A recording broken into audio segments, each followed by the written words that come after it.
Good evening. Welcome to the Tuesday, November 25th, 7 p.m. meeting of the North Hunterdon-Voorhees Board of Education. Our vision statement, every student empowered for tomorrow. Mission statement, the North Hunterdon-Voorhees Regional High School District empowers all students through innovative and personalized learning to achieve their full potential, embrace lifelong learning, and contribute responsibly to a challenging world. I'd like to call to order the meeting. The North Hunterdon-Voorhees Regional High School District Board of Education meeting Tuesday, November 25th, 2025 is now called to order. In accordance with the requirements of the Open Public Meeting Act, NJSA 10-4-6, adequate notice giving the time, date, location, and to the extent known for the agenda of this meeting was published by the Hunterdon County Democrat and the Star Ledger on January 9, 2025. In addition, notice of this meeting has been posted at North Hunterdon High School and Voorhees High School, provided to the municipal clerks of Bethlehem Township, Califon Borough, Town of Clinton, Clinton Township, Franklin Township, Glen Gardner Borough, Hampton Borough, Highbridge Borough, Lebanon Borough, Lebanon Township, Tewksbury Township, and Union Township, as well as other interested parties, and posted on the district website. Fire exits are located in the directions indicated. If alerted to fire, please move in a calm and orderly fashion to the nearest smoke-free exit. Restrooms are located through the doors behind me and to the right as indicated. At this time, please silence all cell phones. Can we please have a roll call vote? Yes, Mrs. Seaman. Good evening, everybody. Good evening. The roll now is Mrs. Seaman indicated. Mr. Chadwick. Here. Dr. Dini. Ms. Gallo. Here. Ms. Hintz. Here. Ms. Cordes. Here. Mr. Lordy. Here. Mr. McCaskey. Here. Ms. Reyes. Here. Mr. Span. Is absent this evening. Ms. Stein. Here. Ms. Fiota. Here. And Ms. Lind. Here. Thank you. Can you please rise for the flag salute? I pledge allegiance to the flag of the United States of America and to the republic for which it stands, one nation, under God, indivisible, with liberty and justice for all.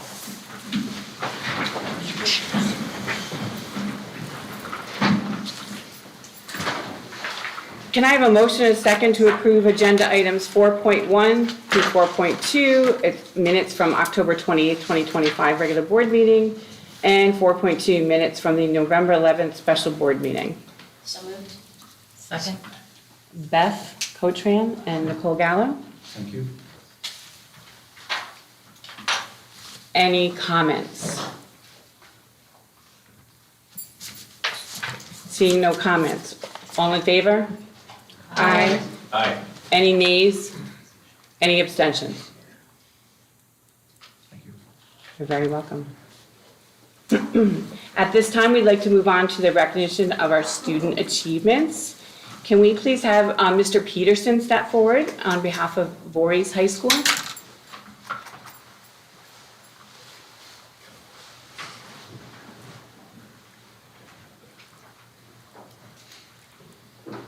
Good evening, everybody. So with me tonight, I have sophomore Sarah Ciarelli, junior Sophia Munoz, and senior Samantha Finks. All three of them are officers with our Key Club. They do fantastic work each and every year, and this year is just the same, but I wanted to tell you a little bit about what they have done in the past little over a month. The Key Club has sponsored a food drive that has brought over 1,500 pounds of food during the non-perishable food drive during our Spirit Week. We are in the midst of the perishable food drive. This food will go directly to local families in need during the week of November 24th, and families will be given a Thanksgiving dinner for the entire family and bags of other groceries to get them through the holiday season. So each and every year, they raise a lot of food, for the families in need, and I just thought they should be recognized for that. To tell you a bit about each and every one of them, I can't believe how involved they are, so just bear with me here. Sarah is a sophomore. She is in our Environmental Science Academy, She's an officer for the FFA chapter as the reporter. She's been a member for 2 years and a member of the Academy's biannual advisory meetings. She is the editor of the Key Club and a member for 2 years. She's also on the Voorhees fencing team. She's part of the Mansion Fencing Academy, the River Friendly School Committee, where she's been a member for 1 year and trying to get our school river friendly certified. She's also a lector at her church and does readings during Mass. Sophia is a junior. Sophia is the Spanish Club co-president. She's also involved in the Needles and Hooks as the co-president club, so that's the crochet club. Key Club vice president, Technology Student Association treasurer, Student Council fundraising chair, involved with our student high school integration program, girls track, girls winter track, girls cross country, track junior bikes, National Honor Society, National English Honor Society, World Language Honor Society, History Honor Society, and her favorite part of Voorhees High School is the extracurricular opportunities, and if she could, she would be in all of them. And Sam Finks is the captain of the football and cheer competition cheerleading teams and has been a part of the program for 4 years. She is also a junior coach for the Hunterdon County Huskies, the 3 to 5-year-old team, and she's been doing that for 4 years. She currently serves as a secretary for the National Honor Society and the secretary for the Student Council and the executive officer of the Key Club. She's also the fundraising co-chair for the Student Council, vice president for the Relay for Life, and webmaster for the Key Club during her junior year. In addition, she participates in various clubs, including the Unified Club, Ski Club, French Club, 4 National Honor Societies, and volunteers with the Women's for High Bridge as the Easter Bunny and Elf, and plans to major in biochemistry and pursue a degree in food science to enhance global food and nutrition production. So, thank you to the 3 of them.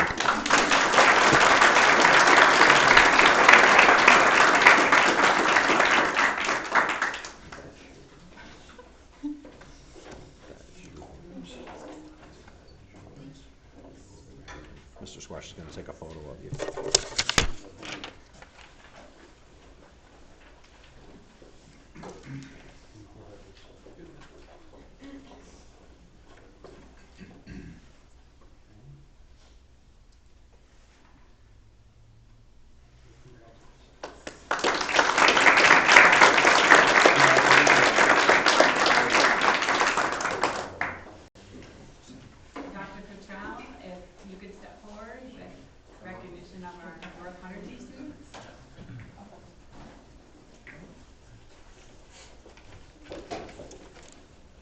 Can I ask you to kind of circulate that around so our board members can see it? So why don't you just maybe walk it in front of them? That would work for everybody. Okay.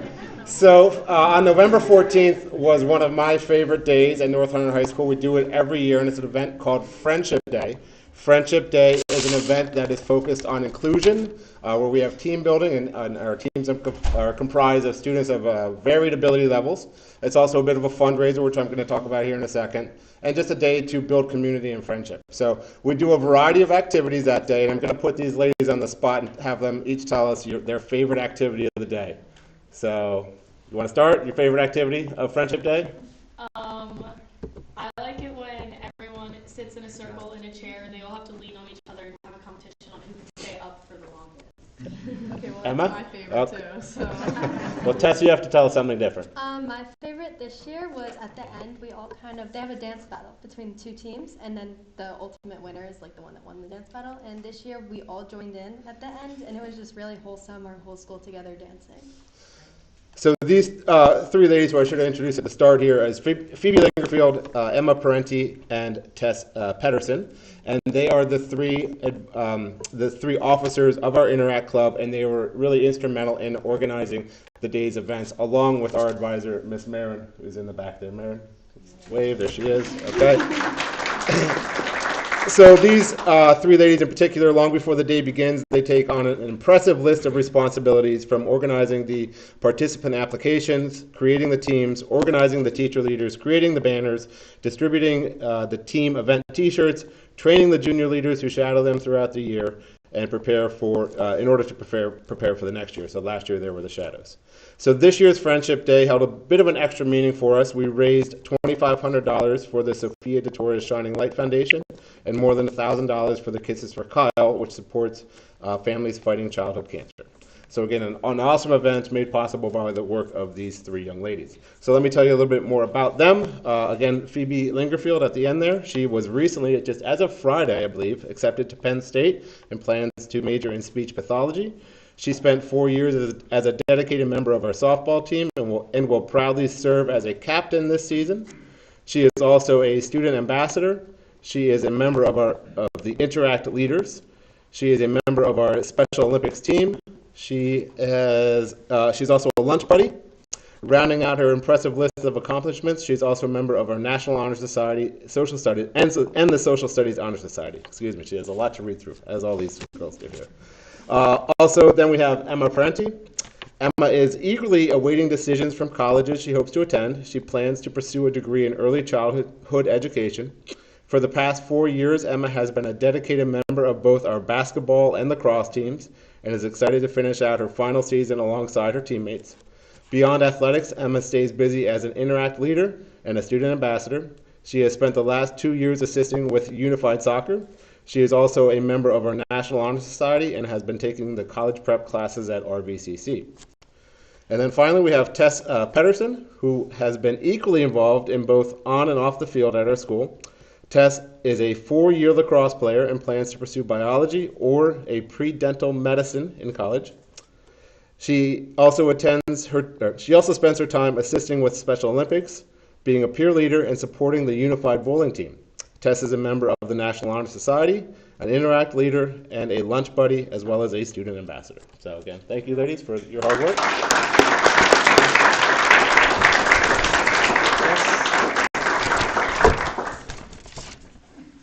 Emma. And I hope Phoebe. Yes, there we go. And we're going to grab your photo over there.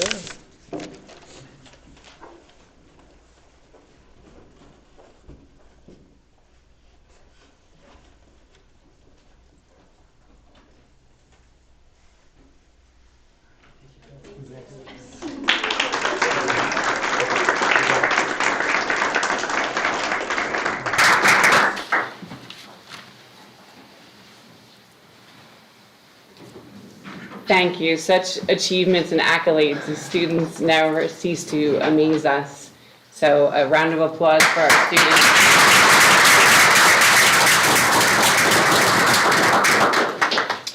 Moving on, I need a motion and a second to approve Resolution 1125253 to reaffirm Taylor Law Group LLC as general counsel with Philip Stern as the board general counsel. Need a motion and a second. So moved. Second. That was Beth Cotran and Cynthia Reyes. Any comments? I have a couple of comments. Just a little concerned that when we had this conversation last month, I think there was an effort to have a broader discussion, including consideration of motions to amend or table. I realized in that moment, maybe that might not have changed the vote, but I think that could have been handled a little bit differently.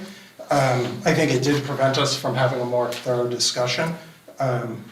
Subsequential outreach to school boards revealed they were a little surprised that we were moving ahead without an RFP process and a true vetting and apples-to-apples comparison of firms.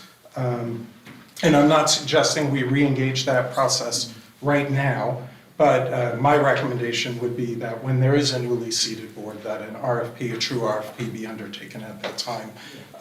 So at this time, I am uncomfortable moving forward with this vote. That's a personal statement, and Phil, nothing personal. Any other comments? Okay, at this time, we'll have a voice vote. All in favor? Aye. Aye. Oh, you want to?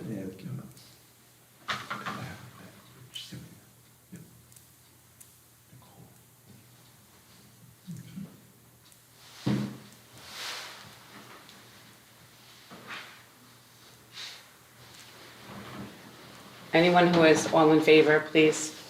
Oh, again, I'm sorry. I mean, we can turn this to a roll call vote if it's No, much fine, easier. fine.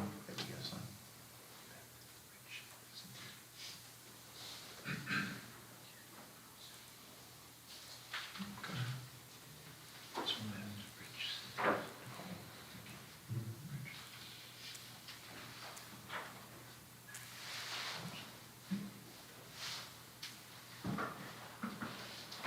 Any no's or abstentions? Noes. How about no's first? Any no's?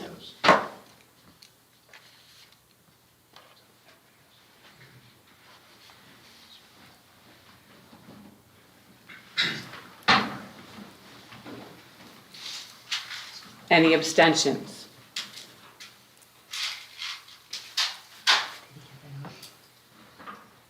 Did you get the no's?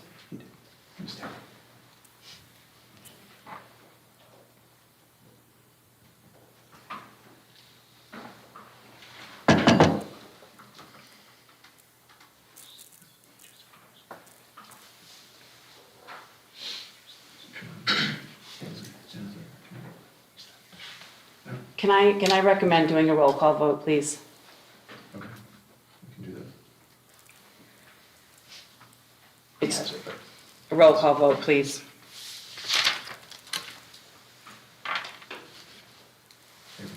Mr. Chapman? No. Ms. Gallo? Yes. Ms. Hinz? No. Ms. Cotran? Yes. Mr. Lordy? Yes. Mr. McCaskill? No? Ms. Reyes? Yes. Ms. Stein? No.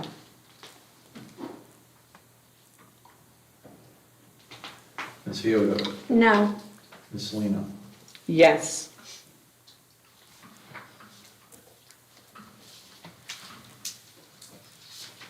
Motion passes. Motion carries. Yes. Thank you.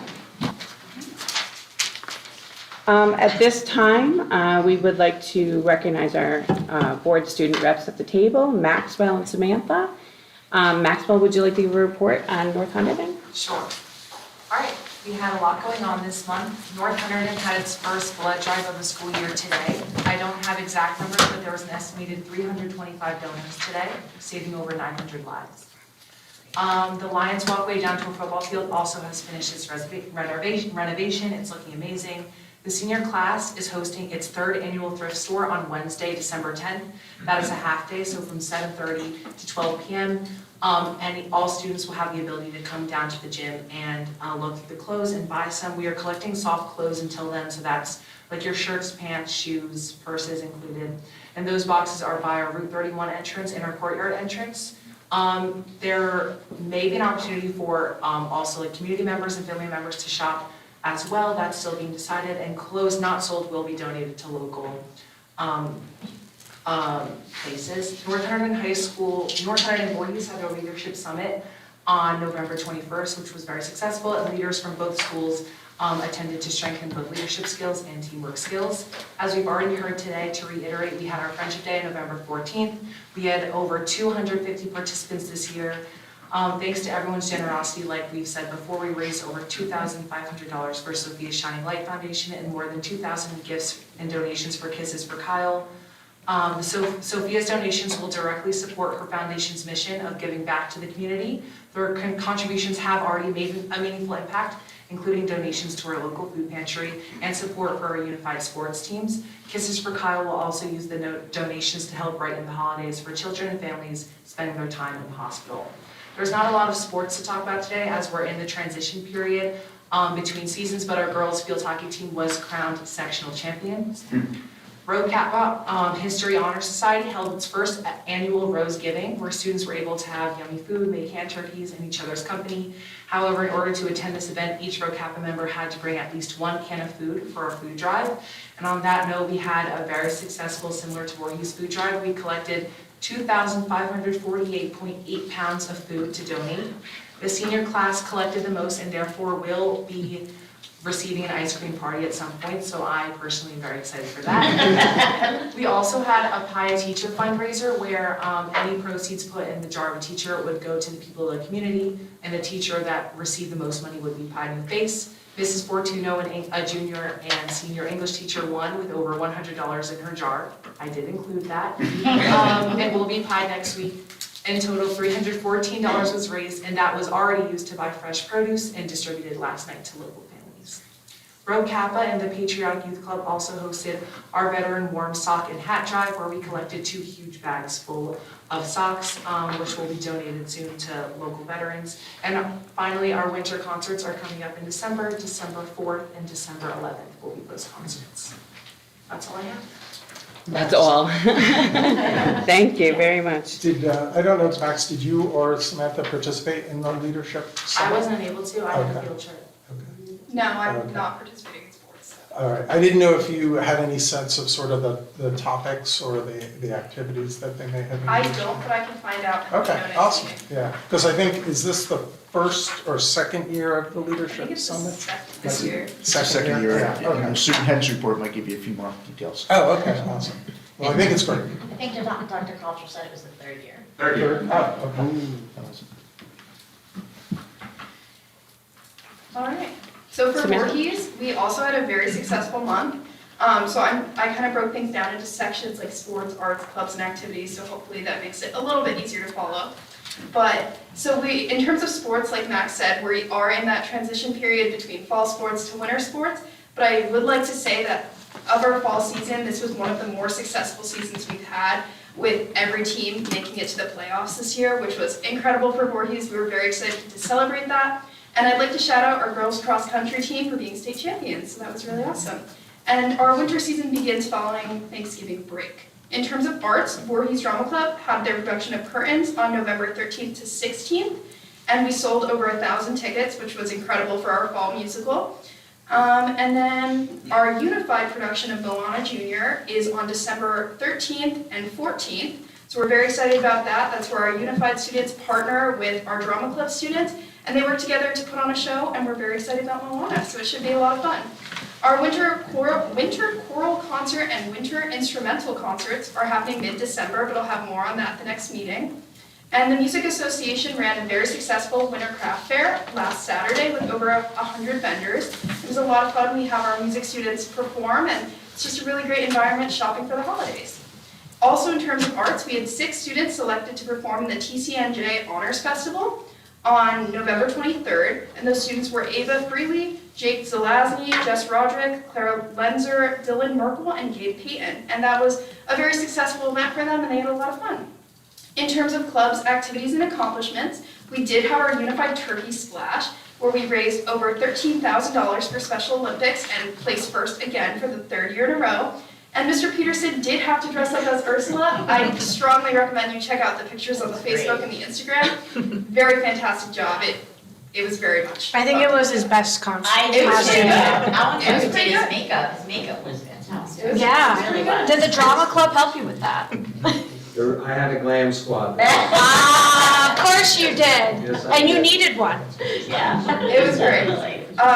In terms of our Powder Puff game, which is where the girls play flag football and the boys are the cheerleaders, the sophomores won, and we raised over $600, so that was very exciting. We have Craft-A-Palooza in the library this month, hosted by the National English Honor Society, and it's going to be on December 1st, and it allows students some time to focus on their wellness and enjoy crafting and snacks. And my final thing to talk about is AP Scholar Awards. So if you don't know what that is, awards are handed out to students who have scored a certain score on a certain number of AP exams. So we had 32 students who were considered AP scholars, so they had a score of 3 or higher on 3 or more exams. We had 13 students who are AP scholars with honors, which is a score of 3.25 or higher on 4 or more exams. We had 30 students who were AP scholars with distinction, which was a score of 3.5 or higher on all exams taken, and a score of 3 or higher on 5 or more exams. And then we had 1 student who received the AP Seminar and Research Certificate, which was a score of 3 or higher on both AP Research and AP Seminar. And we had 1 student who received the AP Capstone Diploma, which is an incredible achievement. And that's a score of 3 or higher on both AP Seminar and AP Research, and scores of 3 or higher on 4 other exams. Wow. So we had a lot of academic accomplishments, and that includes students who also graduated last year. But it's just incredible to see how well our students are doing, and it was really nice. They got a certificate and a pen, so very nice to celebrate their achievements, and it was a very successful month. So thank you. Thank you. Nice job. Do we have that at North then as well? They do. I don't think they I had. had to request the data, so it was a Okay, process. so but- got it. Yeah, right, exactly, right, yeah. Well, Max, you could bring that to December. Yeah. Shout out today, where to find it, and there was a little wait time, so it'll come soon. Thank you very much, phenomenal, Yeah, so- just phenomenal. We'll be moving on to our audit presentation. Mr. Andrew, is it Kuzinski? You nailed it. That was very good. Representative Nizaboshia out of Mount Arlington, New Jersey, will review the financial highlights and summary of the annual comprehensive financial report for the fiscal year ending June 30th, 2025. Welcome. Thank you. Good evening, everyone. Thank you for the very nice introduction. Again, my name is Andrew Kaczynski. I'm from the district's auditors, Nizaboshia LLP out of Mount Arlington. Mr. Brennan was nice enough to hand A out. little 4-page handout for everyone prior to the meeting. It looks like this. So I'm just going to take a few minutes here to go over the results of the financial audit for 2025. And I'm pretty good at this, so if you feel the need to interrupt to ask any questions, we're all good at any time. So if we start at the top of the first page of the handout, what you're going to see there is basically the district's operations and how the fund balance ended up for the year. What you're going to see in the left column is the 2024 numbers. In the middle column, the 2025 numbers. And on the right, you're going to see the increases and decreases year over year. So I'm just going to really focus on the 2025 numbers. For 2025, we ended with $24,756,000 in overall fund balance. That's a decrease of about $385,000 from the previous year. A lot of that is, of course, as we know, cost of everything is going up and state aid is going down a little bit. So nothing really unexpected or to be concerned at there. We still have very healthy fund balances overall. And I just want to go over what makes up that $24.7 million.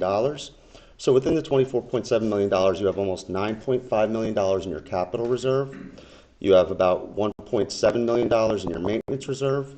We have $5,250,000 of excess surplus that's used in your 26 budget, which you're currently operating in. That amount was generated in 2024 and has to carry forward to the next succeeding budget year. So it's 1 plus 1. For 2025, we generated the $5,250,000 again.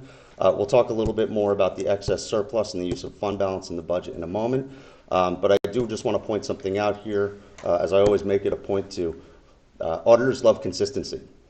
I love consistency when looking at the financial outlook of the district, and using a consistent number and generating that in your excess surplus is a very healthy position, and it shows that everything is being watched out for on a budgetary basis very well. After that, we have the unemployment compensation, which was about $666,000 at the end of the year. We had encumbrances of $173,000. We had $235,000 that was used in your 2026 budget. And we had 2% of our allowable unassigned amount, which for those of you that aren't that familiar, that 2% represents 2% of your total expenditures for the year with certain adjustments. The majority of the adjustment that you see there is any amounts that we receive for our extraordinary aid, non-public transportation aid, that was in excess of the amount we budgeted for in our budget. I like to refer to this number as healthy as the state of New Jersey will allow a school district to be. That's as high as you can get. So your $1.9 million that's there is a good balance for you. As you can see, that's a little bit of an increase from last year, but as I said, cost of things are going up. So part of the factor there is that when the cost of things go up, that number goes up so that you can have a little bit more set aside. The next section in the middle there, what you're going to see is, as I said, this is your use of fund balance year over year. So in the left column, it's 2026 and 27. I'm sorry, I wrote that wrong and I got myself with it. In the center column, you'll see 2025-26. That's the current budget you're operating in. And to the right, you're going to see 2024-25. So again, if you're looking there at that number, what you're going to see for 25 and for 2025-26 and 2024-25, is that number stays consistent around $5.5 million. Again, that's good. I like to see that consistency. When you see the little dip in the 2026-27 year, the reality of that is that we haven't established our 2026-27 budget yet. So the $5,250,000 is staying consistent. However, we don't know what additional amount out of our fund balance we're going to have to designate when we do our 2026-27 budget. So it's more than likely that you're probably going to be looking at about the same number by the time we go through that process. At the bottom, you're going to see the activity for your capital and your maintenance reserves. So for our capital reserve, we started the year with $8.4 million.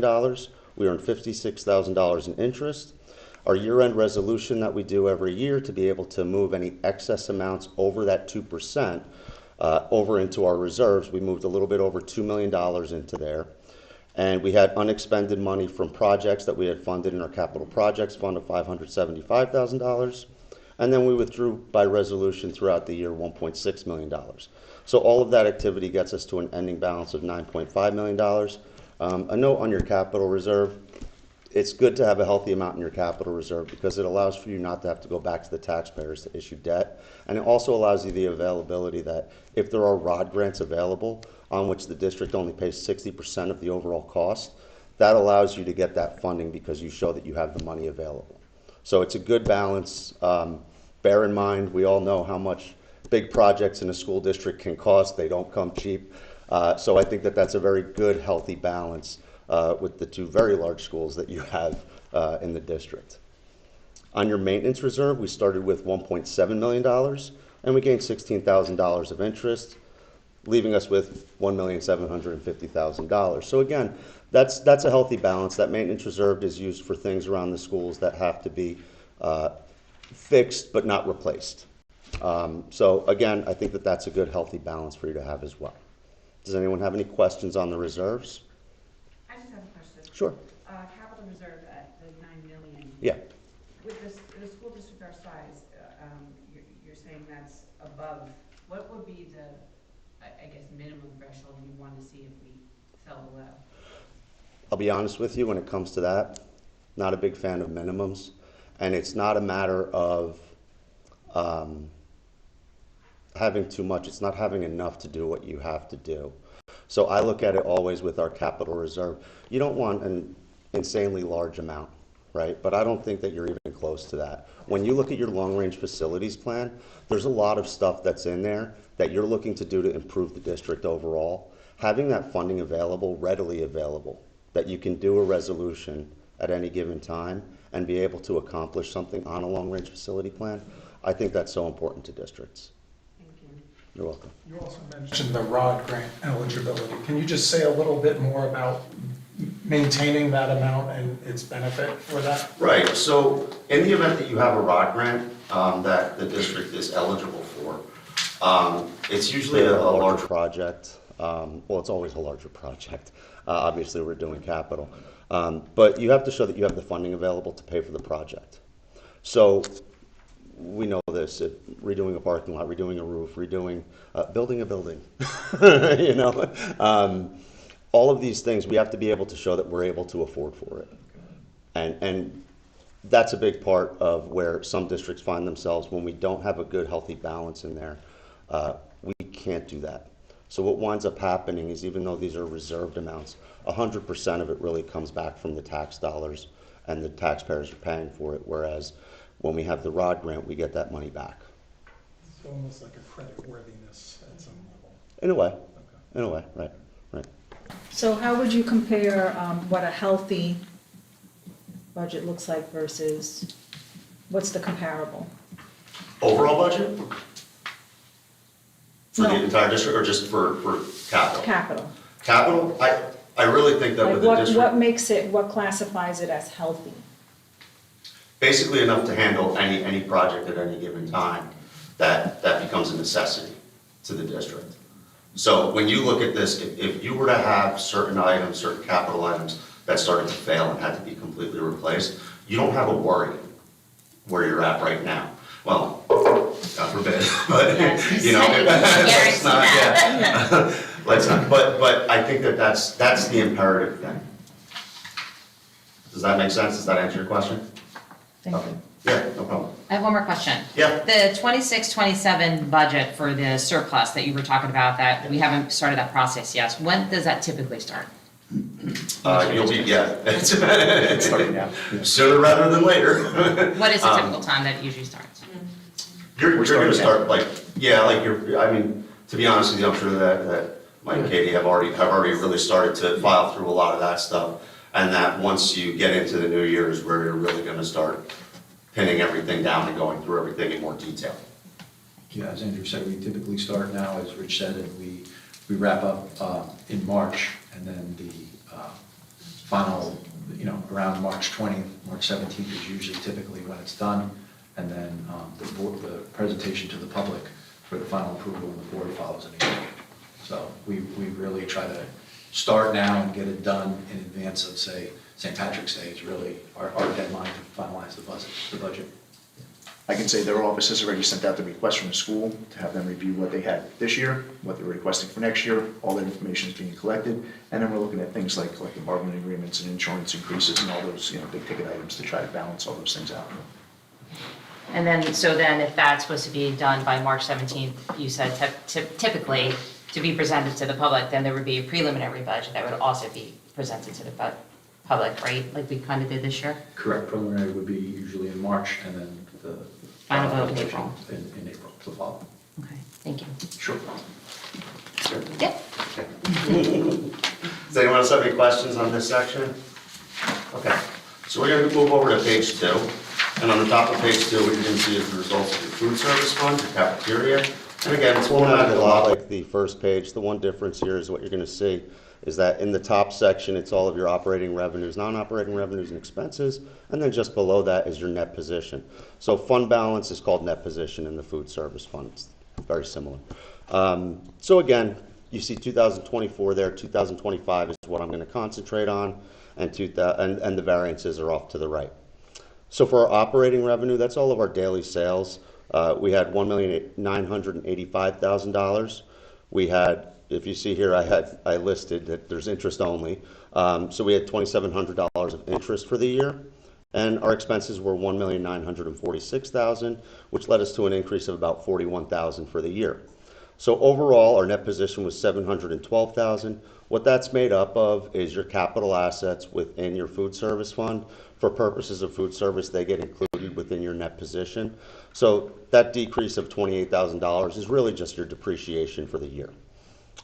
Your unrestricted position is $529,000, so that went up pretty high from last year by about $70,000. So overall, again, it's looking at your food service. The food service is supporting itself, which is positive, and you have money there that if there are needs within the cafeterias that you can take out of that unrestricted, go and purchase those sort of things. With the operating increase there, is that salary, cost of food, all that kind of stuff? The operating expenses? Yeah. Yeah, I mean, it's unfortunately, you're gonna see that number is gonna increase just like our general expenses. Right. Things go up. We're insulated a little bit because we have contractual with the vendor, but it only insulates so much. Gotcha. As costs go up, that number's gonna increase, but luckily we're increasing on our sales as well at this point. And we have a good, healthy, unrestricted balance that we don't have to necessarily revisit immediately unless the board does deem it to be necessary, of course, raising lunch prices. Do we know why our revenue went up? Was it due to an increase in lunch prices from one year to the next? I'll be totally honest with you, with $30,000 when it relates to like 1.9 million, it wasn't something that I looked Right, into. But it's when you're talking about that level, right? It could be anything. It could be that, more students were actually buying lunch instead of getting, look, when I was in high school, I would go and I would get candy and chips and this and that instead of having actual lunch, so. Yeah. I was just wondering, maybe this is a question, did we raise lunch prices year to year? We do every year. Every year, okay. Yeah, there's a little bit of Usually increase. annually, We do it, okay, yeah, Right. thank you. All And right, again, that's- that feeds into like if the board deems it to be necessary, obviously you're maintaining a good balance, which is good. Until we have a food service. Does anyone else have any other questions on food service? Okay, so The the last last really really financial section that we're going to go to is the long-term liabilities of the district. So first and foremost, we had serial bonds. We paid off $640,000 in serial bonds. So we have a remaining balance of $5.1 million in serial bonds. Compensated absences, I don't know if you all recall, but last year there was a change in the accounting standard for how compensated absences get tracked within the financials. A GASB was issued which said basically what we had to do was, whereas historically this was tracked within your financials showing the amount that was likely individuals to retire, they changed the standard and said even if it's a year one employee, they gave the business administrators this unfair task of becoming actuaries and making an assessment of if someone's let's say, the standard, and I'll just put it the way that I said it to all my clients, which is very likely the way that Katie is still doing it now, that if it's a year 0 to 5 employee, you say there's a 5% chance. If it's a 5 to 10, you say it's a 15, whatever percentage that you deem. But for example, a year one employee that has $100 worth of time, if you say it's 5%, that's $5 that goes into this number. You do that, you calculate it for all of your staff that has accrued time, and then you add that up and just shave it off by whatever the maximums are, if any, based on contracts that people would qualify for. So now that I've gone through my whole story about this, we had about $4.5 million to begin the year. That decreased by about $286,000. What that represents is actual amounts that we paid out that were offset by the earned accrued time for individuals, leaving us with a balance of $4,260,000. What I always do like to say here is that don't look at that number and think that, oh my gosh, next year are we going to have to pay $4.26 million? No, that's a number that's always tracked within the business office, that they know roundabout the amount of retiring teachers within a year, and it gets figured into your budget with all of your salaries as well. So more than likely the number that you would be looking at in any given year would be closer to that $286,000 number. For your leases, we started off with $154,000 in leases, paid off $72,000, and had about $81,000 left in leases payable. Our finance purchases, we started with $3 million, paid off $836,000, and had an ending balance of $2,188,000. And then everyone's favorite, the net pension liability for the public employees retirement system. This is, I know I've said this multiple times, this technically is the state of New Jersey's liability. However, we're required to reflect it within our financial statements because part of the financial statements are done on a GAAP basis. Budgetarily, this has no effect on you whatsoever. I know that when they first started doing this, there was a lot of conversation about, oh, well, are we ever going to have to pay it? And at that time it was, oh, I don't think so. Probably not. But at this point, we're pretty firm that we don't think it's ever going to really happen, but they've been known to surprise us before, right? The district gets their pension bill every year. They pay their pension bill in full. So we have no liability ourselves related to the public employees retirement system. We paid it. So again, now that I've gone off on this, we started with $8.9 million, and that actually decreased by $622,000 this year, which is really just attributable to differences in the contributions that were made by the state, and also certain differences in the actuarial variables that are assigned to it, leaving us with almost $8.3 million. So overall, we went down by about $2.45 million to an ending balance in our liabilities of $19.9 million. Does anyone have any specific questions on the liabilities? I have a question on the net pension liability. So if I understand what you're saying, the state pays, but we have to pay our annual payment to the state, right? Yes. So does that money, the money that we pay to the state, does that come out of that line or no? It's separated, really. It is separate. Yeah, So it's a like- separate liability that we, When you see, I shouldn't say that it's separated, but it is part of the variable that goes into that. yeah, You get your bill for your amount of the contribution which you pay. What had happened was way back at some point, they weren't funded. So they were underfunded, and then once they took into account all the actuarial variations that go into this is what they perceive to be the liability overall okay. within the fund. So the decrease in that number comes from what exactly? There's money coming out of that, right? So it's Right. reducing our liability. Right, so what that basically is that when the state fully funds, which they've actually been doing recently, so when they fully fund it and certain things change within the actuarial variables, that number will tend to increase, fluctuate one way or another. This year's trend is that everyone's decreased a little bit, which on a liability, we like to see that. Right. Some years it accrues, it increases. Okay. We get a very large report that's issued by KPMG every year that includes all of this information in it. It's somewhat informative, but it's a little bit confusing if you're not familiar with every component of the pension system. Okay. Thanks. You're welcome. Okay. So, if we move on to the next page, what you're going to see here is I put a couple of little notes in red boxes. So what you're going to see is we have 1, 2, 3, 4, 5 management suggestions this year. The first 2 are completely advisory only. They have gone into every single audit report that we've issued this year. And what they're doing is they're letting you know about things that may change slightly in the future, just so that you're aware of it. So these 2 really, you're probably not even going to notice what the changes are in the 2 that are labeled advisory only. The reason being is that they're really going to only be audit presentation differences. So some of the schedules within the report, some of the notes within the report are just going to be worded slightly different or look slightly different, maybe give a little bit further of a breakdown than they have in the past.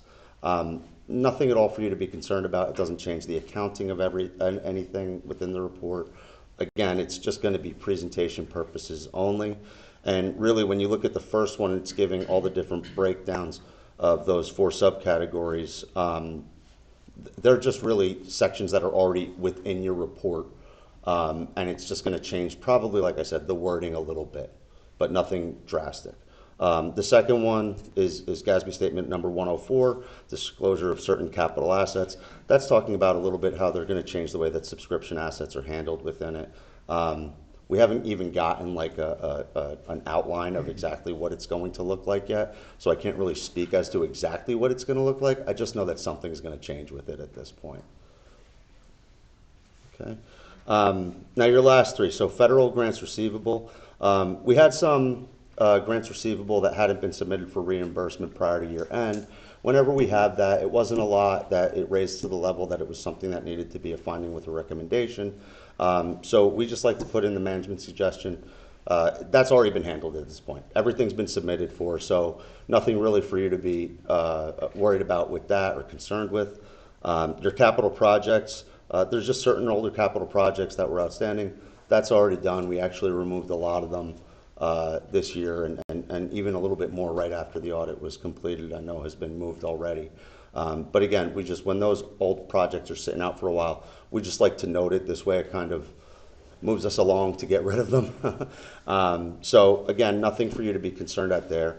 And then the last one, I know that Katie had spoken with a whole bunch of you about this already, but when we were going through the audit, we were having a little bit of a problem working out some of the activity. And what wound up happening was that when we went back and we started reviewing the bank reconciliations, there were certain items on there which we found had to be removed, and certain things that had been recorded within the accounting software that had to be removed.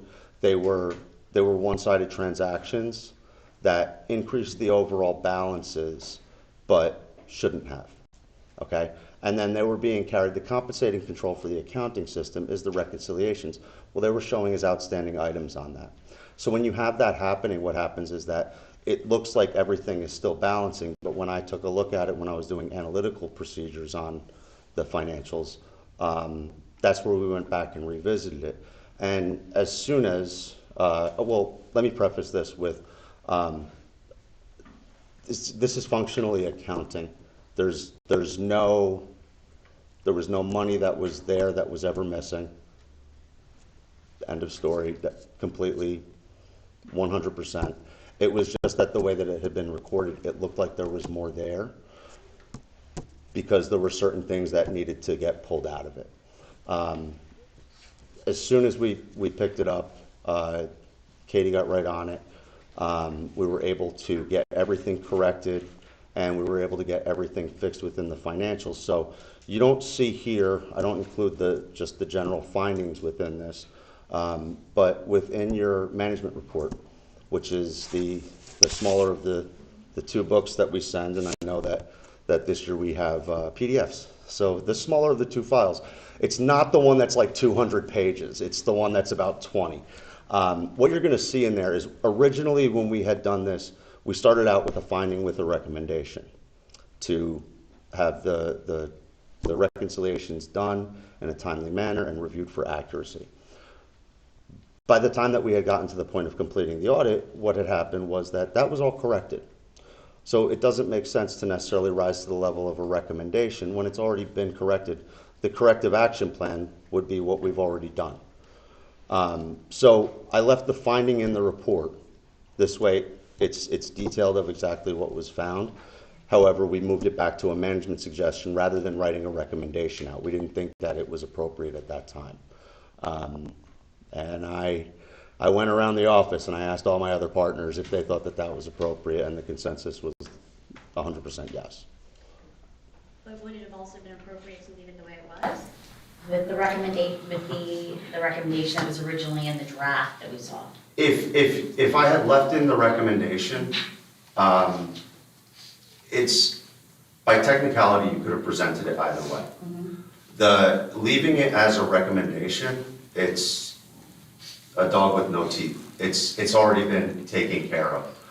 Had it not been able to be taken care of and it was something that I had to take corrective action with myself, then I would say I would not have removed it at all.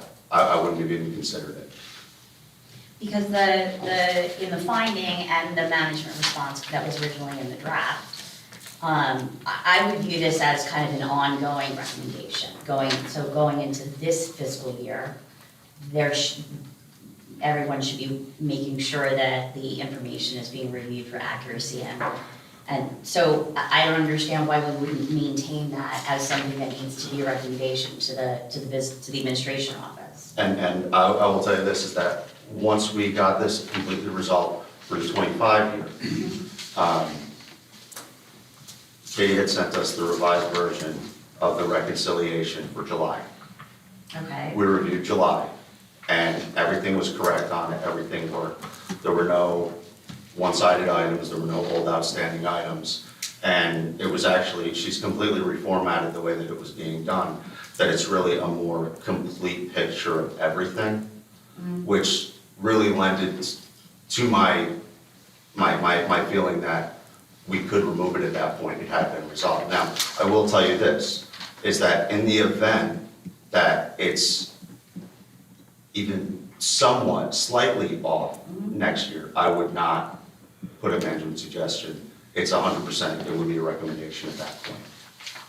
Well, but why do you have to wait for it to happen again, potentially, to make the recommendation? Because, and the reason I'm asking is I'm also going to ask you about internal controls after this, because I read the 200-page report. God bless you. But it would seem to me that there is an issue with our internal controls if these errors can be made. So why wouldn't we include a recommendation so that the next board, for example, if they have questions, could see it and understand what the issues were? I would imagine for history purposes, right? Exactly. Just to have a reference? Yeah.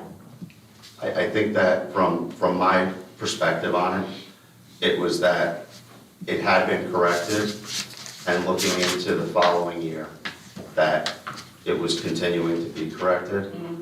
I just didn't feel that it would be appropriate to leave it in as a recommendation for which the district would have to take corrective action that had been taken already.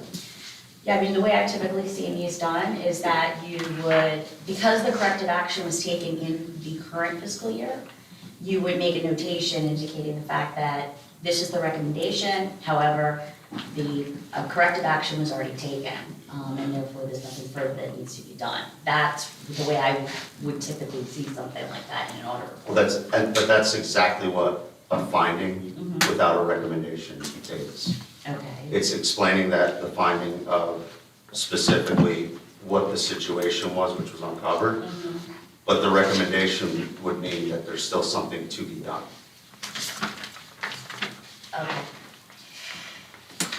I don't necessarily agree, but okay. I understand. that. I understand. It's a little bit confusing, and to be honest with you, a lot of times when it's a situation like this, the management suggestion doesn't even get put in. It's just a finding without a recommendation. Okay, And I thought it was important to still leave it in there agreed, yeah. because it raises the attention to it. Yeah. And again, it's a management suggestion is more of a gentle push. It's not that you don't want to have a management suggestion. No, I know. The advisory ones are fine. I know, you don't want it, but yeah. it happens. Right. But the recommendation I just felt was a little bit heavy-handed at this time.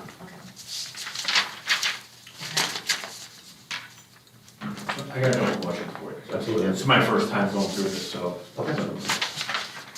How long have you been doing the audits for this? Well, I was in charge prior to becoming a partner. Overall, I would say that I've probably been here for about, let's see, COVID time warp,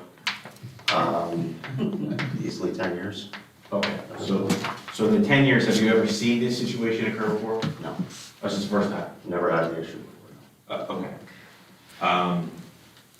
And you uncovered it in the beginning of the audit process, correct? We uncovered it during the audit process. Which began when? So, off the top of my head, I'm not exactly sure. We were here for about 2 weeks. Like, you remember when Katie had gotten back from maternity leave? Because I think she came back like right at the tail end of us finishing up our field work. But it was during that time, it would have been, I guess, over the summer, right? Right, like August maybe, something like that. Sounds about right. Yes. So there's, obviously, as you put it, it's a 200-page book. There's a lot that goes into this, and there's even more that goes onto supporting it. So there's a lot of work that gets done through this, and for lack of a better term, a lot of it's data entry and analysis as you're going through it. So, as I had said, one of the internal controls, the safeguards for the financials is largely the reconciliations and the treasurer's report. With the way that some of these things were being picked up as reconciling items, at first blush, everything looked as if everything was completely in agreement, which it was. The problem being is that certain of those entries that were done should not have been done or should have had a compensating entry to them, which then were showing up as reconciling items. Does that make sense? Do we have a unique system here that would somehow be different for somebody coming in? I mean, we know we had an interim yet, so would our system be something somewhat foreign to somebody coming in to see it? I think one of the complications, and I've discussed this with Katie, and again, in the revised version of the reconciliation, it really handles this. You have what's called a sweep account. So what the sweep account affords the district is that you get interest on your overnight balances. So think about, you get a big tax payment from one of your towns, and then the following day you have to issue payroll. Well, that large payment that came in overnight, you're still getting more interest off of it. So there's a benefit to it. The downside to a sweep account is they can be a little bit confusing in general. Anyway. Okay.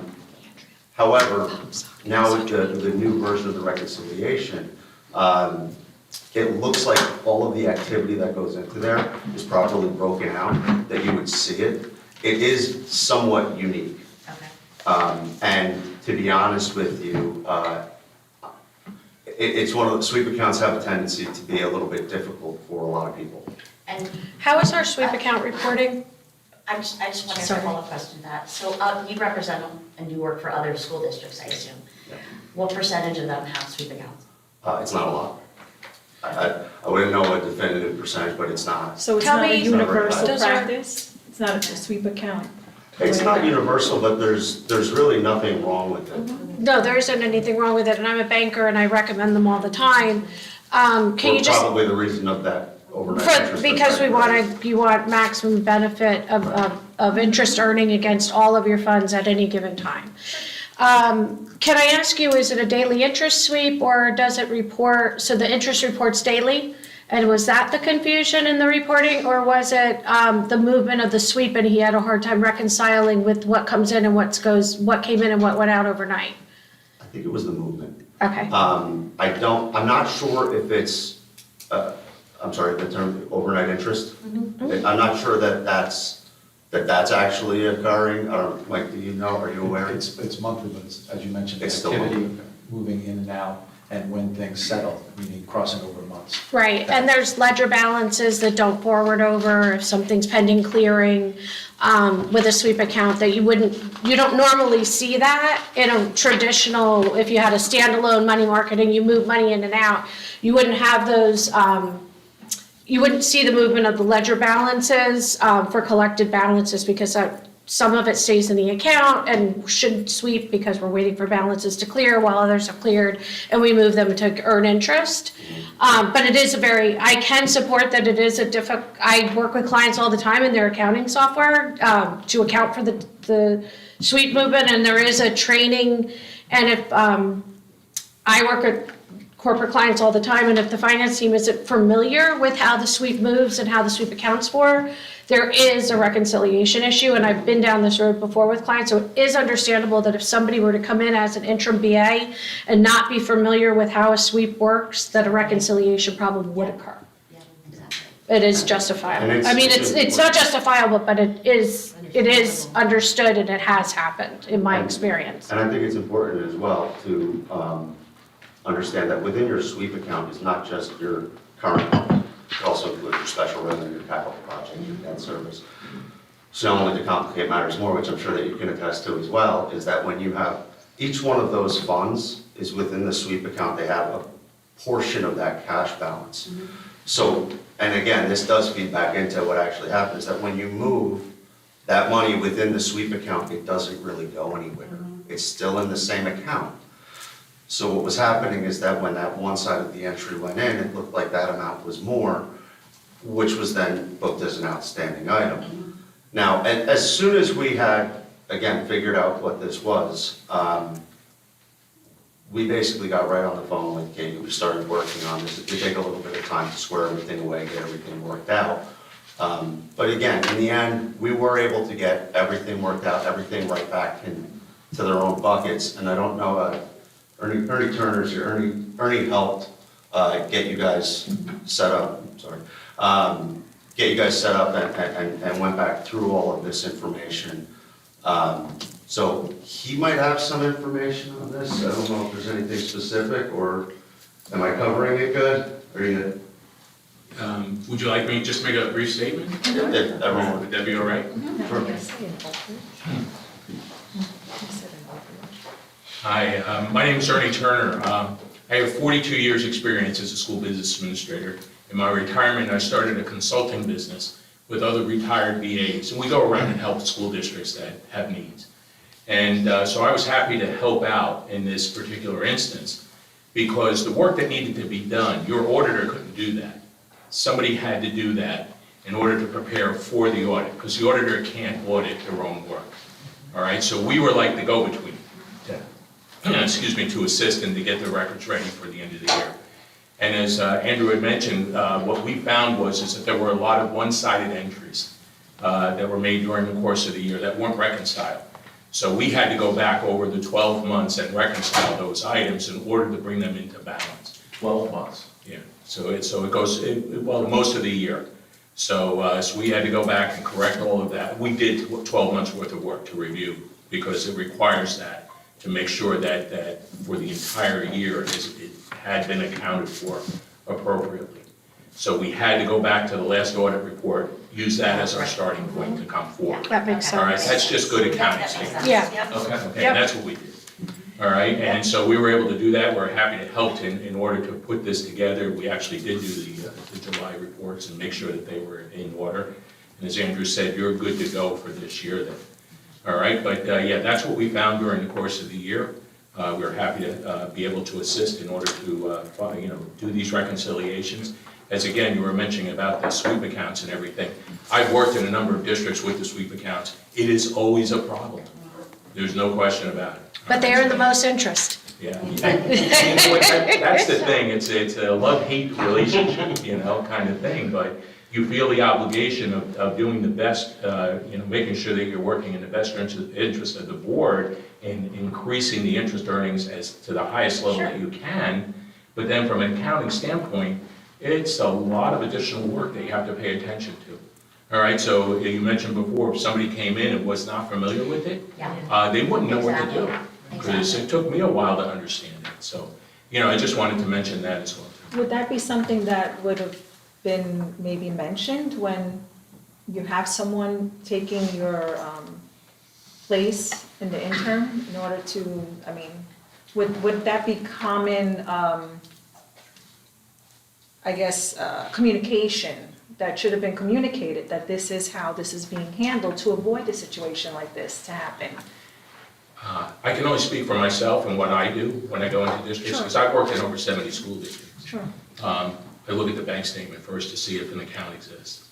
And if it does, then I'm prepared and I know that that's already in place and can prepare for it accordingly.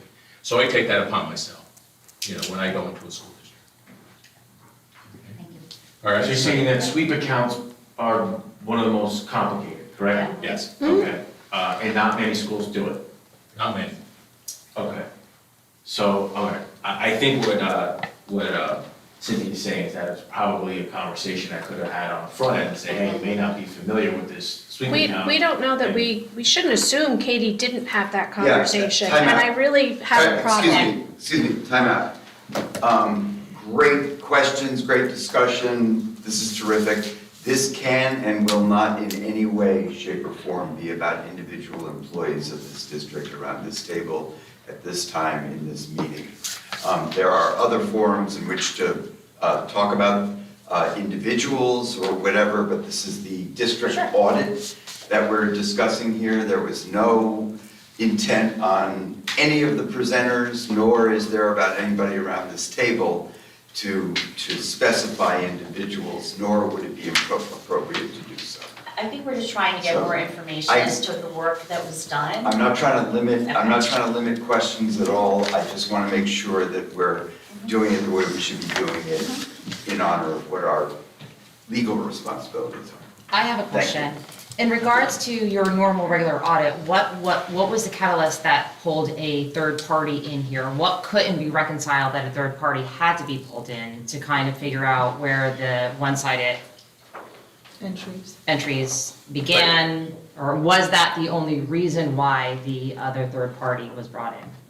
So, as Ernie had said, I can't do it because if I do that kind of work, which is affecting your financials, then I sacrifice my independence. I'm no longer independent. I can't work on financials that I've essentially prepared.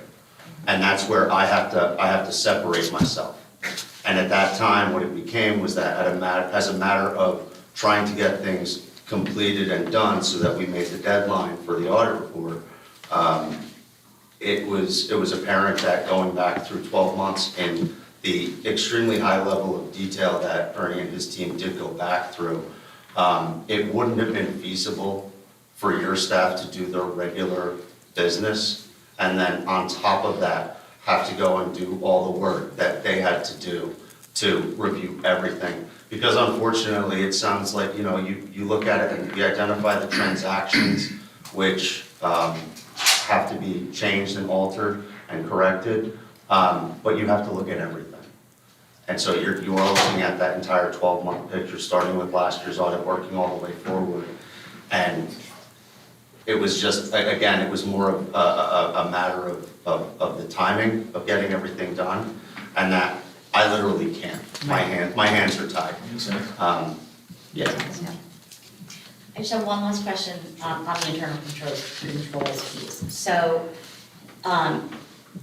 in looking at what your firm does with respect to internal controls, there is a definition in there about the internal control over financial reporting. Okay. Wouldn't you consider there to have been a deficiency in the internal control here because the work actually had to be sent outside?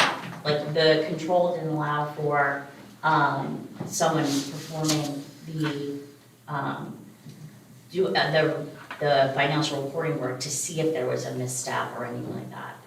Is that something that occurred here, or are you saying, in other words, I know you can't confirm the sufficiency of the internal control, but is there a problem with the internal control such that it would have allowed someone to have found the error themselves?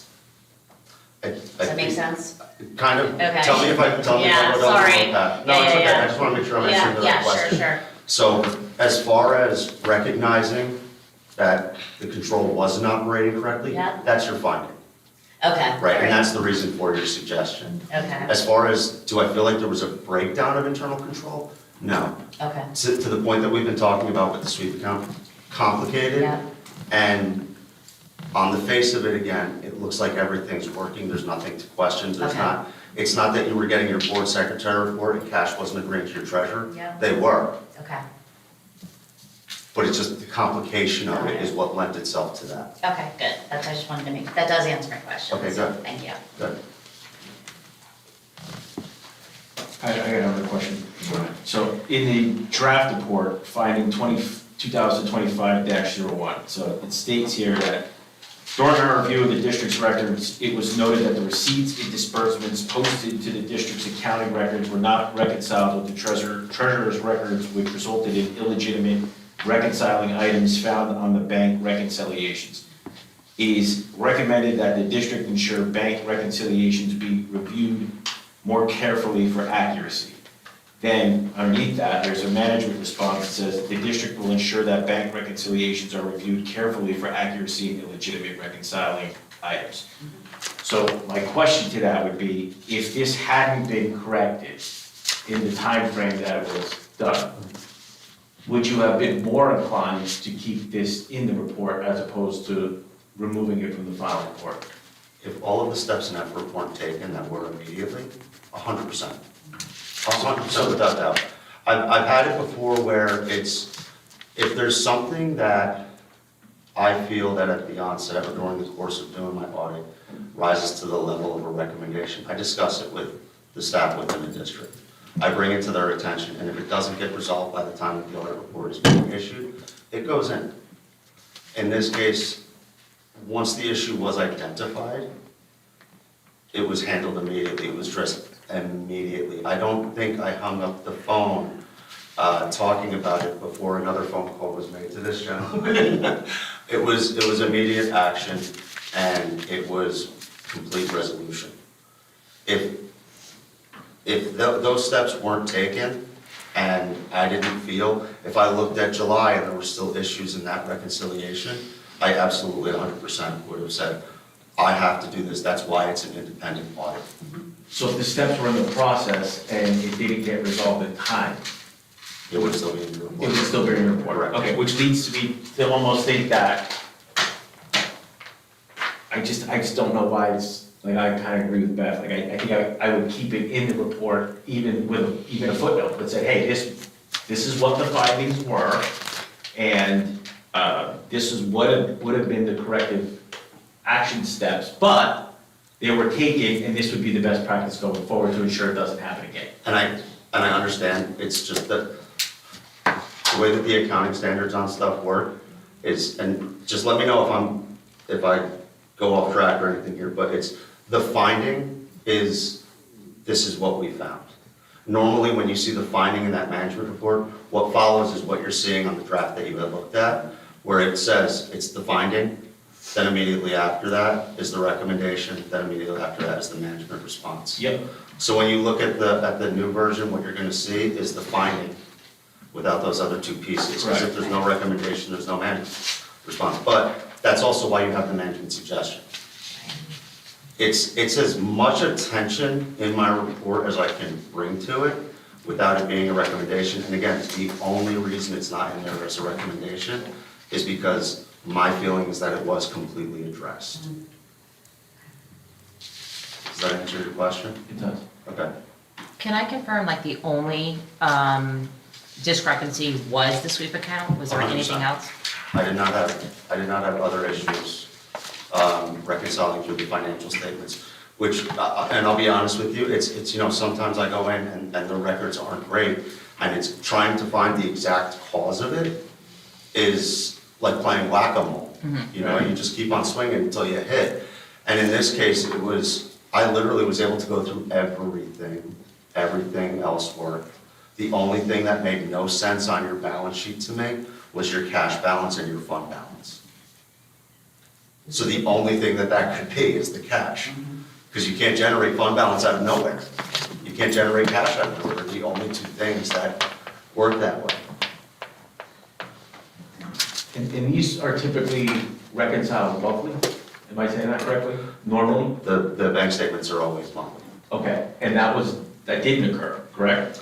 It was occurring. But it occurred incorrectly? With errors. So they reconciled, but they were reconciled with errors? Yeah, there was items on there that Isn't that have. not a reconciliation if there's errors in there, or? So it still would reconcile, when you look at, you'll get your board secretary report and your treasurer's report, your cash amounts would equal.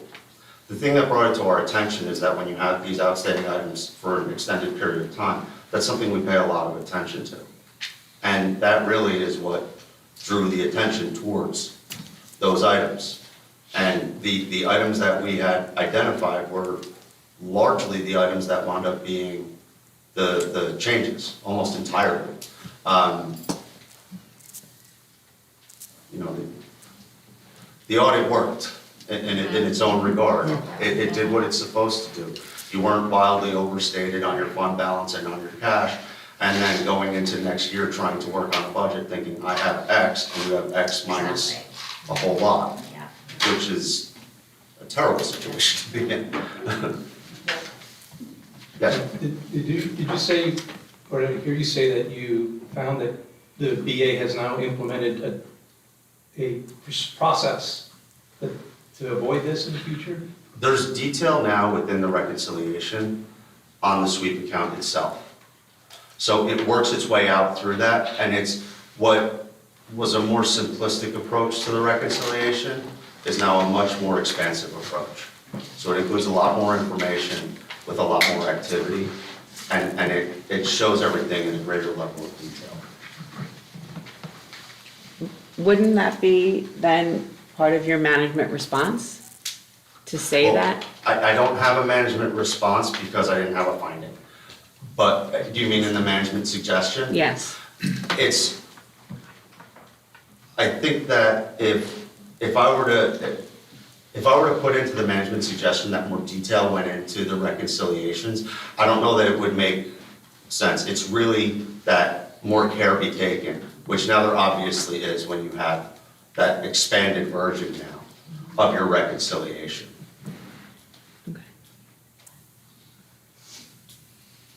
So if there's a finding in the report outside of corrective, and the corrective action was already taken, well, I guess my question is, what would happen if there was a finding with no corrective action that has taken place yet? So you would have obviously had the finding and recommendation in the report, right? As we discussed. Then what would have to happen is you would have to put together a corrective action plan. Yep.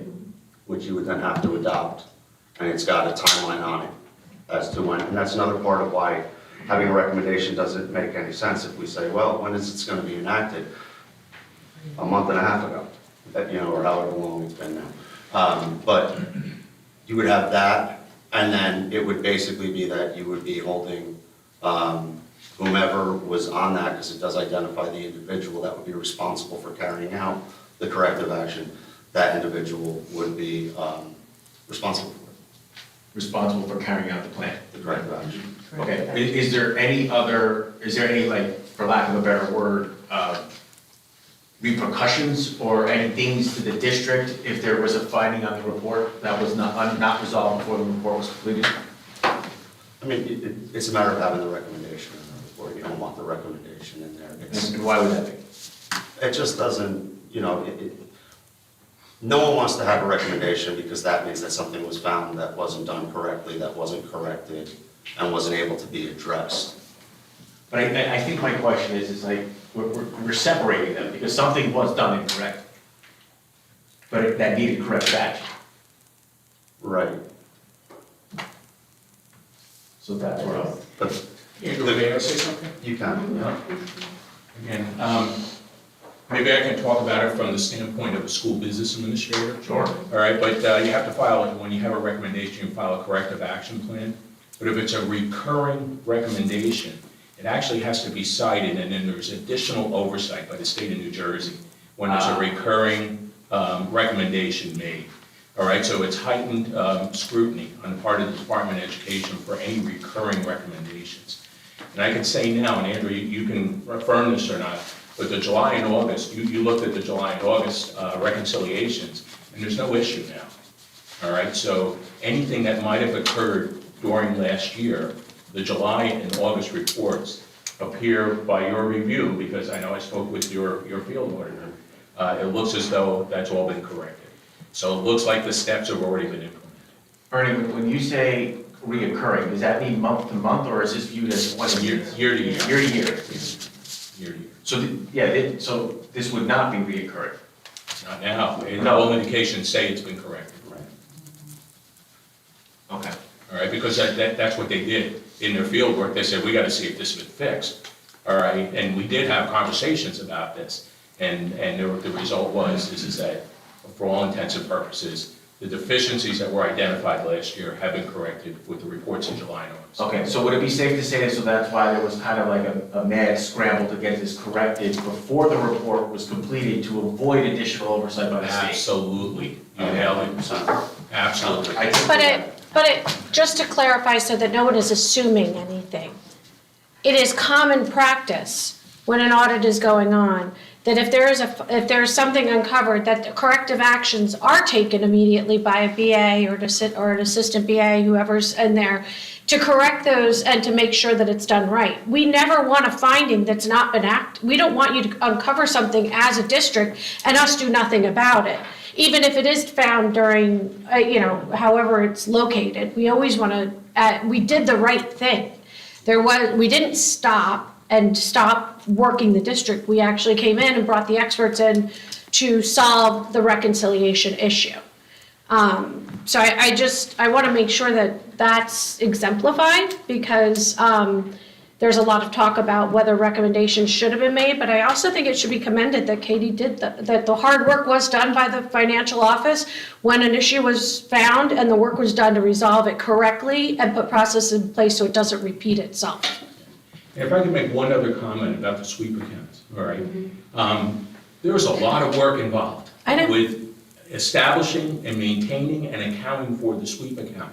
That's why I've worked in 70 school districts. I've maybe seen sweep accounts in 5, all right, because of the additional work that's involved with this. But those 5 districts are generating a significant amount more of interest earnings for the school district. Right. But it's a lot of work. It is. All right. But we benefit from it. So. Absolutely. Yeah.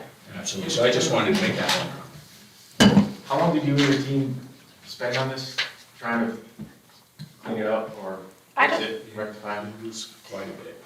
Ballpark? I don't want to guess. I had 3 people working on it, and including myself. All right, so I can get back to you on that. In your judgment, would you say the reason your firm was engaged was because of the timing? Yes. It wasn't that, again, in your judgment, that Katie and her team didn't know what to do, because they didn't have the hours in the day to do it. Again, we're talking about personnel. I'm not, the only thing I'm stepping in on here is not positive or negative or anything, but, it's all about the processes, and it's not fair to be talking about the people. The VA office. Thank you. Didn't have the time to do it, not that they lacked the knowledge, in your opinion. It's not even my opinion, it's fact. We put in a lot of time. I had, myself, 42 years experience. I had CPAs working on it. I had 2 other retired VAs working on it. We put in a significant amount of time to get this done in time for the audit to be completed on time. Your audit is on time. This is due, in like 8 days or something? December 2nd. Next Friday. It's the next Friday. You're in on time, all right? And that was the pressure that was on. There's no way any one person could have done what we've done in the timelines that we did. It would have been impossible. And keeping the business, the operation moving forward, so that's why we had to do that. Absolutely. If you went through a whole year and they're still doing the work that needs to be done, if they had to take away from that, it would have been detrimental to the current Yes. business at hand. Yeah, absolutely, and this is too important. This is too important, you can't put this off, you can't delay it. You know, this stuff has to be done in the very strict timelines that the state of New Jersey imposes on school districts, all right? This is very, very difficult. That's why I'm in business, to be honest with you, because the demands of business administrators is enormous right now. It's incredible. I consider myself more an EMT than a retired business administrator, you know? I've talked a lot of people off of routes, you know, because it's not good right now, I can tell you. All right, so, thank you, and it was a pleasure working here. I just wanted to let you know that I wish you nothing but all the success in the future. Thank you. I just have one more question for you. On the draft finding, the sentence says, "It is recommended that the district ensure bank reconciliations be reviewed more carefully for accuracy." On the final, it says, "It is suggested that the district ensure bank reconciliations be viewed more carefully for accuracy." Is there any difference between recommended and suggested? I can't say recommended in the management suggestion, because then it's just the accounting, auditing wording. Anything that goes into the management suggestion, that's something that the district should do. When you look at the previous two, the capital projects and the federal grant receivables, you see the same thing. Anything that goes into management suggestion just starts off with, "It is suggested." Anything that goes into the rises to the level of recommendation, it's just common verbiage, "It is recommended." Okay. That's the only difference. Thank you. You're welcome. Anyone else have any questions on this? Okay. And then the last page, and it's the recommendation. We've talked a little bit about this. I honestly was sitting here as Ernie was just talking, saying, "Oh gosh, I have to do the recommendation page next." But obviously, we've gone through why there are no recommendations. And you didn't have any recommendations last year either, so there was nothing for me to report back on. So if anyone has any other questions, I'm more than happy to answer them.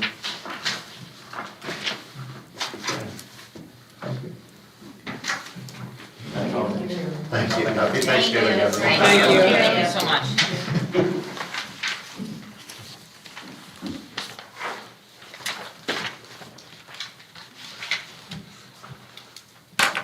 Okay, thank you very much for that presentation. At this time, we would like a motion and second to approve the receipt and acceptance of the annual comprehensive financial report and the auditor's management report for the fiscal year ending June 30th, 2025, as prepared by the district's appointed certified public accounting firm, Nizaboccia, LLP of Mount Arlington, New Jersey. So moved. Second. That was Brian Chapman and Tara Hintz. Roll call vote? Mr. Chapman? Yes. Ms. Gallo? No. Ms. Hens? Yes. Ms. Kocher?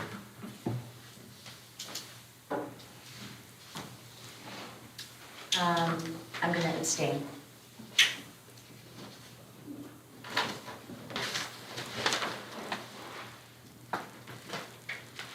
Mr. Liberty? Abstain.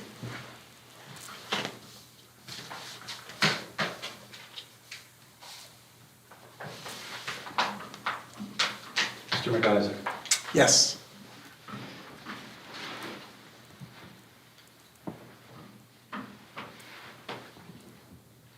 Ms. Riggs? Abstain. Ms. Stein? Yes. Ms. Fiota? Yes. Ms. Selena? Abstain.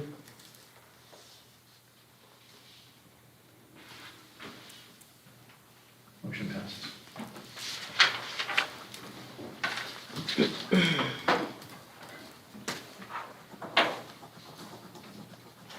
At this time, we'll move on to the Chief School Administrator's report. Dr. Burchard? All right, let's talk some good news.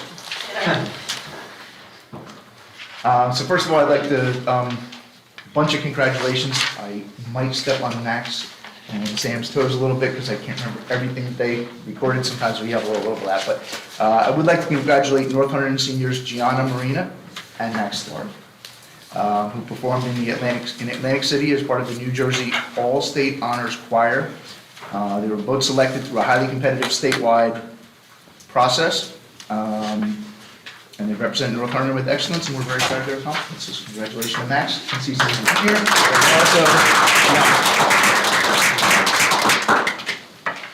North Hunterdon High School also welcomed 102 middle school musicians in the Future Lions music event on November 17th and 18th, including 27 choir members, 55 concert band members, and 20 string orchestra members. Special thank you to our music faculty, Mr. Charlie Hopta, Mrs. Heidi Peterson, Mr. Casey Carroll, and Mrs. Hannah Fonseca, for their support in making this event a success. And I also want to send a huge thank you out to all the sending districts that participated, because there's a significant amount of work that goes into getting the students here, and it shows their commitment. The superintendents and the Board of Eds that were able to send somebody here shows their commitment to music education, and we appreciate that because our music program is very important to us. We talked about Friendship Day. I do want to just thank, Phoebe, Tess, and Emma again. I think they left. But it was a great success. It's a great day. The students, when you go over there, the excitement in the building is palpable. And Miss Dina Marin, she pours her heart into this every year and does a great job with it. And so thank her for her dedication to it as well.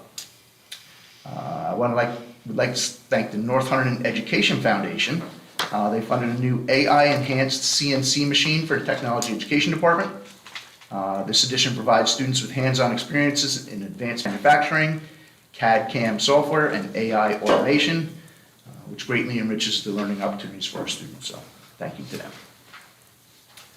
The Voorhees High School Marching Band performed at the Hunterdon Developmental Center Halloween Parade on October 31st, playing selections from their 2025 field show, The Upside Down, as well as additional select compositions.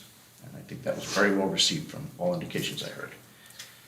We also had a couple NHHS students, Savannah Wrigley, Michael Cotran, and Maya Haig, were honored at the TCNJ Honors Choir Festival, where Michael Cotran actually had the distinction of performing a solo during the concert. So congratulations to all these students. It sounds like it was a great event. I'm sure Beth could tell us all about it. For the Voorhees, we had some additional Voorhees students. I think you did mention this, Sam, but I do want to mention, just my congratulations again to Ava, Jake, Jessica. They performed in Blue Wind Ensemble at Rowan, and then there was Clara, Dylan, and Gabe performed in Gone Wild.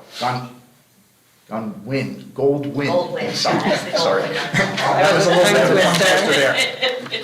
there. Also, VHS students that were nominated by Mr. Gianelli and Mr. Reynolds were selected to participate in the Rowan University Windfest Honors Band.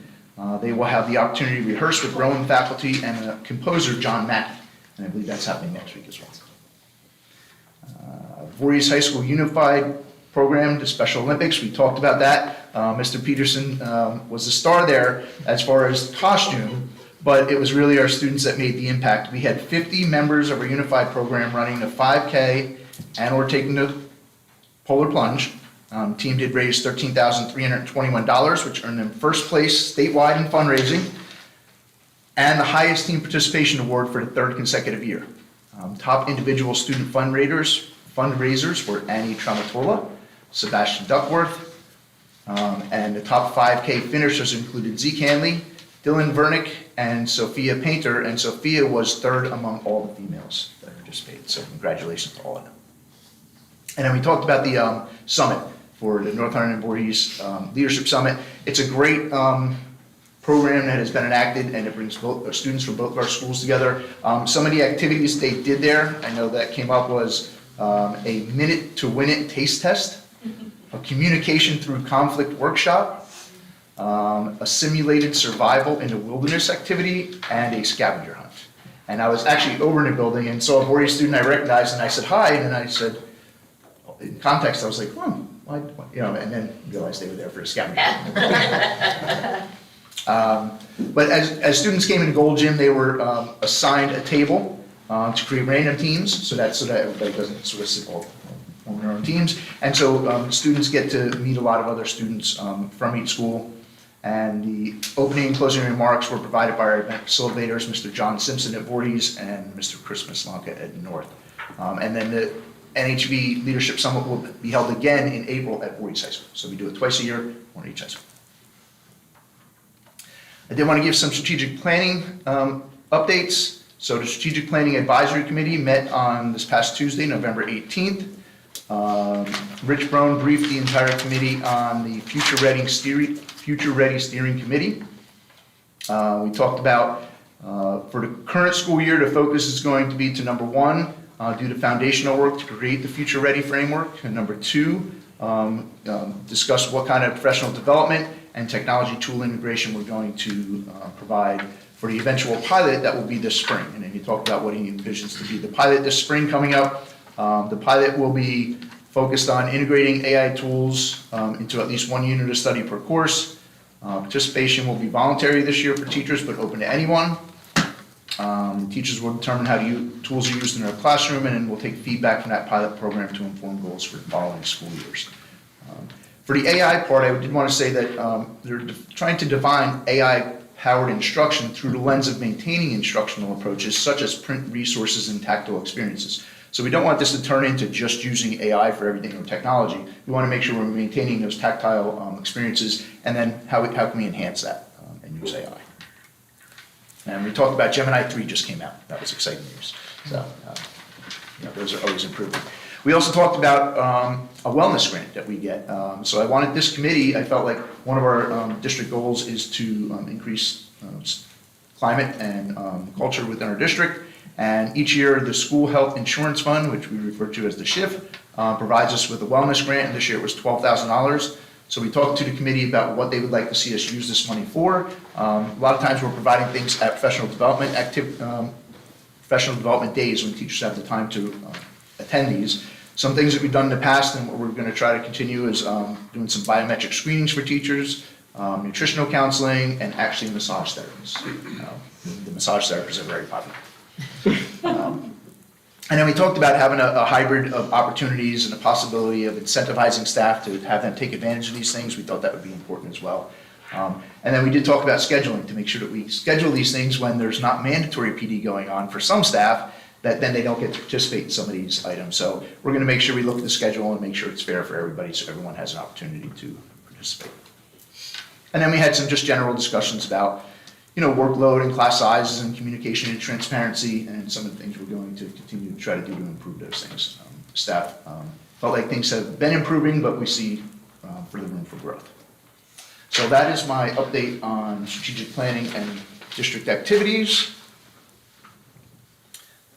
My report on harassment, intimidation, and bullying for this month is that we have one reported HIB at North Hunterdon, and it was found to be inconclusive. So we need the motion and second to determine the HIBs that were reported at the last month's meeting, which there was one that was inconclusive and one that was unfounded. Yes, that's fine. Rich, I just had two clarifying questions. Sure. And I think I forgot the second one already, but maybe we'll come back. When you were talking about the future framework, it sounds like the AI thinking is sort of phase one. I think I recalled in either the broad definition, potential future discussions about more authentic assessments and student agency. Are you envisioning something that sort of layers in different dimensions each year of the plan as teachers are evolving sort of their thinking about instruction and assessment? Yeah, I think that's a very broad goal that we have there for this year, and this is just one part of it that we're starting. The surveys are going to be sending out to parents, students, and faculty. Oh, that's right. That is going to actually frame what's going to happen with those surveys. And then I remember the other question, when you get feedback on things like assignments, class size, and things of that sort, are those dimensions that are ever typically caught in the climate and culture survey, or just sort of unique to this kind of outreach at this time? I mean, not to that specificity. I mean, people might say that they, how what is your workload like? And instead, if it's a scale of 1 to 5 and they say 3, they might not say it's because of class What it size. is. But I think, having that, that quantitative data and the qualitative data going together Right. is where we get, some true data that we can make some change. Got it, okay, thanks. Can we have a motion and second to affirm the determinations on the HIB incidents reported at the October 28, 2025 board meeting? Second. Oh, Tara and Beth? All in favor? Aye. Any nays? Abstentions? And then monthly school reports are there. If there's any questions. Okay, moving on to school board president's report. The official school board election results from November 4th. We have Mr. Richard Morgan, Bethlehem Township, Hampton Borough, 3-year term. Nicole Ayers, I believe, am I saying that correctly? Ayers, excuse me. Town of Clinton, Franklin Township, Glen-Gardner Borough, 3-year term. Stephen Matthews, Clinton Township, Lebanon Borough, 3-year term. Andrew Hanley, Highbridge Borough, Lebanon Township, 3-year term. Congratulations and welcome to the board. We'll see you, the board will see you at reorg. Thank you. Moving on, regular meeting scheduled for Tuesday, December 16th, 7 p.m. here in the district office. And reorg will follow Tuesday, January 6th, 6 p.m. here in the district. Just note the time, it's 6 p.m. for the reorg meeting. And as I like to conclude, in beginning reading our mission and vision statement, I would like to add, and I reported this, but I think it's very important. As a school district dedicated to fostering thoughtful engagement and mutual respect, we recognize the importance of helping students navigate complex events with care and understanding. Recent developments have had a profound impact on many in our communities, our state, and our nation. This is a time that calls for steady, compassionate leadership. It is essential that we model respectful communication, especially when perspectives differ. We must also be mindful of the emotional impact on students who may feel unheard or overlooked. Quiet responses do not mean these moments pass without significance. Remaining true to our shared values means standing against intimidation in any form, encouraging constructive dialogue, promoting an environment free from bias. These principles are not just part of our educational mission, they are vital to creating a safe and welcoming space for all.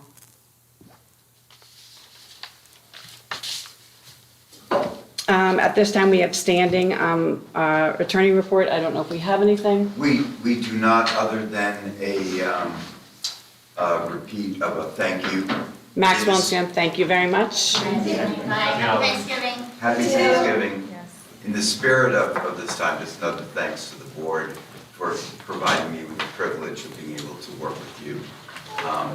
I also just want to say I've been going to board meetings for 35 years. I don't think I have ever learned as much as I did tonight from the board audit as I did tonight, based upon the questions that were asked, the patience of the presenters. I've never had so much sense of understanding. And I just tip my hat to the board for all of your questions. And again, to our auditor, to the assistant, etc. It was a unique experience for me in terms of just a new level of understanding of aspects of the audit. So, happy Thanksgiving, everybody. Thank you. You too. At this time, we will have public comment. During this portion of the meeting, the public is invited to address the Board of Education with comments. You are requested to sign the register provided and to state your name, municipality of residence, group affiliation if applicable, and direct your comments to the school board president. While all comments will be considered by the Board of Education and a response may be forthcoming if and when appropriate, Individual school board members may not respond to the speakers at the time of their appearance. The public comment period will be a maximum of 30 minutes in length unless there are unusual circumstances. You will be allocated 3 minutes to speak, and no one will be permitted to speak more than once on the same topic until all others who wish to speak on that topic have been heard. Please keep your comments respectful and non-defamatory, and maintain a level of decorum appropriate for a public meeting where students may be present and in the audience. Yep. Public comments, please.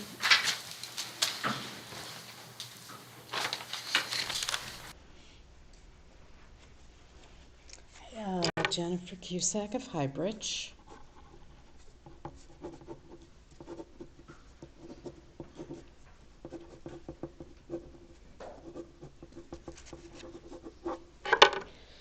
Hi. Last month, the proposal was brought up in a manner that frankly seemed like just a whim. It was not on the agenda, and there was no opportunity for the public to comment on it. But you voted on it anyway.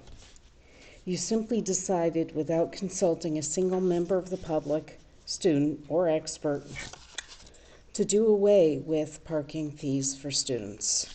You acted as though parking was basically a free thing. The really shocking thing about acting like parking was free was that you did it after you had just had a long discussion about the possibility that the cost of plowing for the new tech school might be more than expected. Let's be clear. Parking is not free. Parking lots must be maintained. They must be resurfaced occasionally. They must have the snow plowed. Every foot of parking lot between the building and the water main is a foot more of pipe.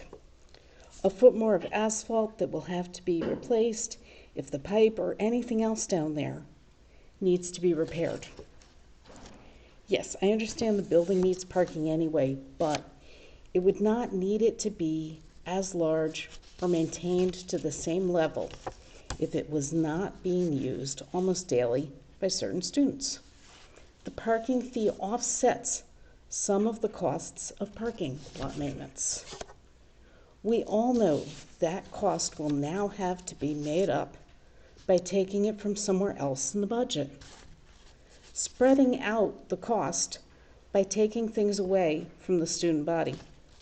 When you voted on this subject last month, what would be cut to make up that shortfall was barely considered at all.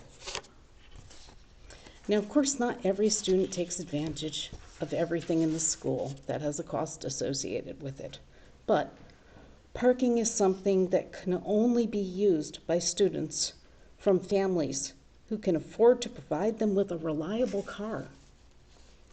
It only benefits families who won't struggle to buy gas to fill up the tank of that car. Families who can afford to insure a car that is for the exclusive use of a teenager. Free parking disproportionately benefits families who can afford to pay for driving lessons so their teenager can get learner's permits earlier and start driving sooner. Doing away with parking fees for students is simply asking the taxpayers and other students to subsidize the wealthiest students at the school. Thank you.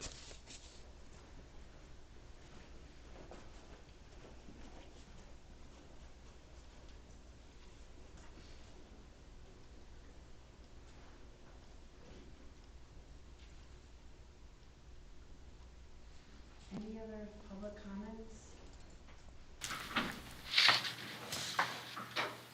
Public comments, any further? Okay, at this time, we'll close public comments. Before we move on to 13, curriculum proposals, I do want to add something to my school board report. The board is in receipt of a board resignation.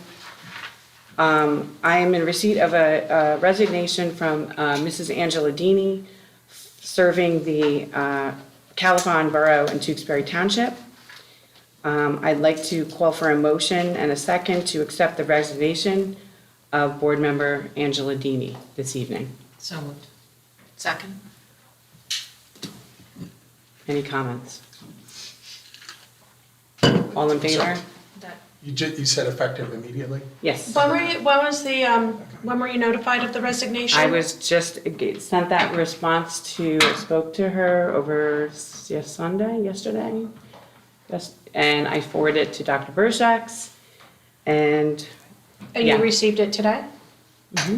So we are, at this time. So you received a letter today about You have the letter that she resigned today? I received the letter over the weekend.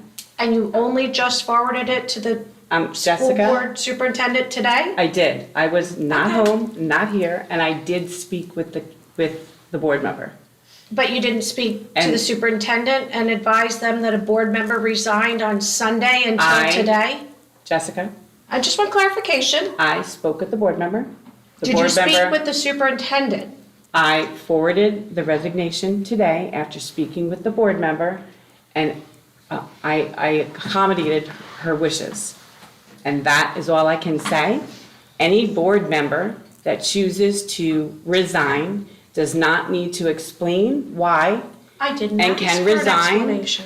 And we are just accepting the resignation. We don't vote on it, We it's not are approval. accepting it, but I just, for transparency's sake. I'm being as very Well, transparent. if you received a resignation letter on Sunday, and the board superintendent didn't receive it until today, an hour before the meeting today, what happened between Sunday, when you got the email, and this afternoon at 6 o'clock, that you couldn't send or let the board know before right now that a board member had resigned? Okay, Jessica, again, I will refrain and state, I received the letter, I accommodated the board member's request, and I forwarded to Dr. So the letter, Burshak's. just real quick, just for clarification, the letter you received instructed you to hold the letter until today's date at 6 o'clock to forward it and then to announce to the board Actually- tonight that it would be. I can answer your questions. Perfect. Afterwards, but that, I am accommodating the board member's request. But you're not And answering that's all the I can, questions. that's what I can say to that. So I find it are hard to we, believe. as a board, accepting Mrs. Dini's resignation? President, I have a question. I don't know if you can answer or not. In the letter that you received, did it state an effective date? Not initially. I had to go back to the candidate to state, please explain your intention. Okay. And I say no more. We could have this maybe appropriate after the motion is discussed, but is there any, what do we do now? So we'll do the same process, okay? The board, we have to accept the resignation. Then it will be posted.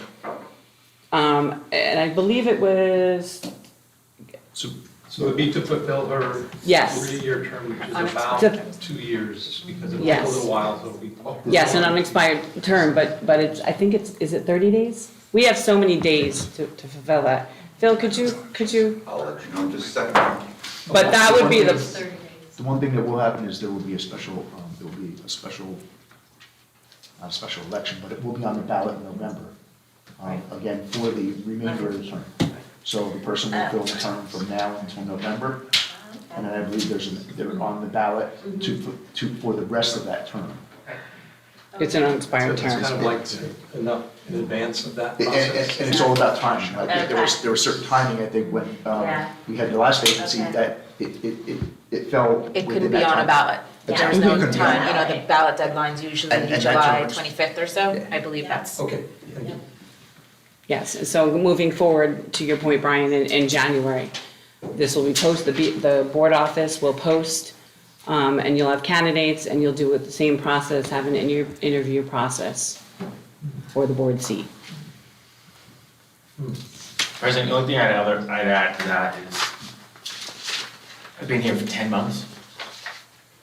This is now the 5th board member that has either decided not to run for reelection or resign midterm. Do with that as you may.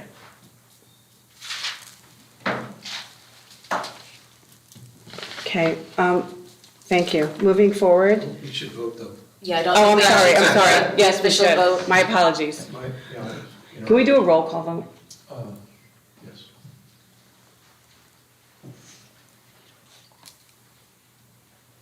Mr. Chapman? Yes. Ms. Gallo? Yes. Ms. Hins? Yes. Ms. Cochran? Yes. Mr. Lord? Yes. Mr. McGuire? Yes. Ms. Reyes? Yes. Ms. Stein? Yes. Ms. Viola? Yes.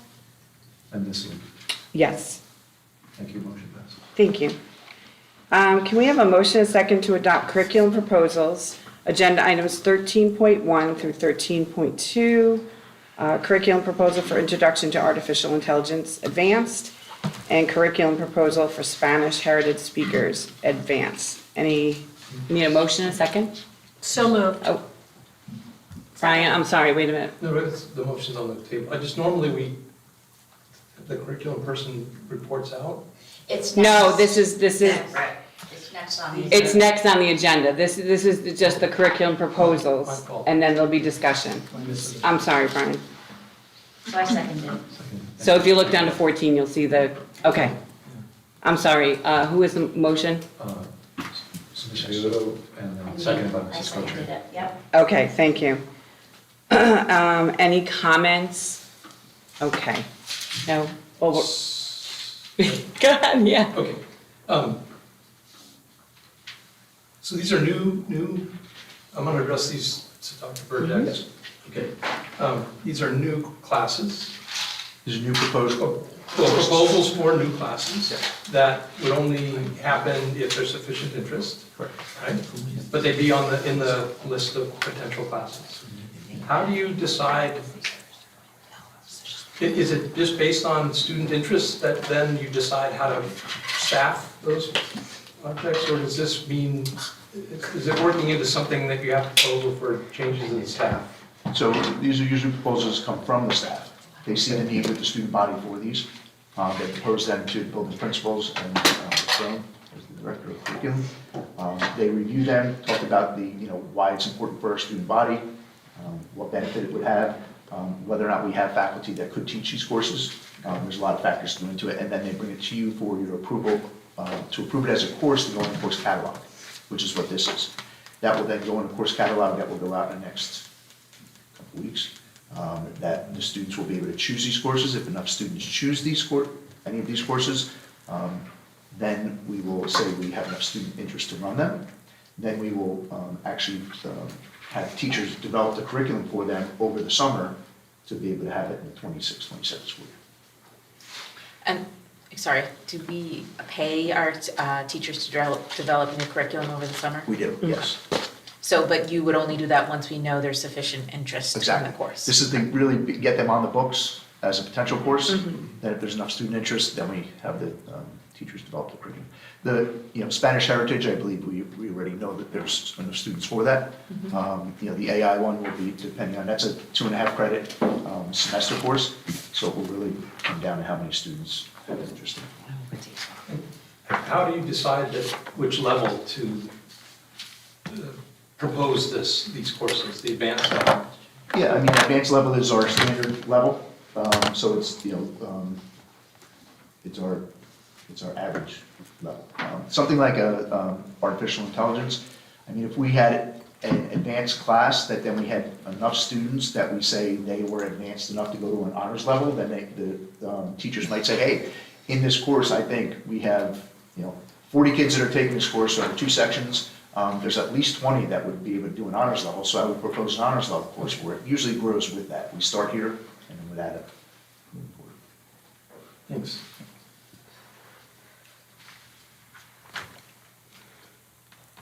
Can I have a roll call vote, please? Yes. Mr. Chapman? Yes. Thank you. Ms. Gallo? Yes. Ms. Hins? Yes. Ms. Cochran? Yes. Mr. Lord? Yes. Mr. McGuire? Yes.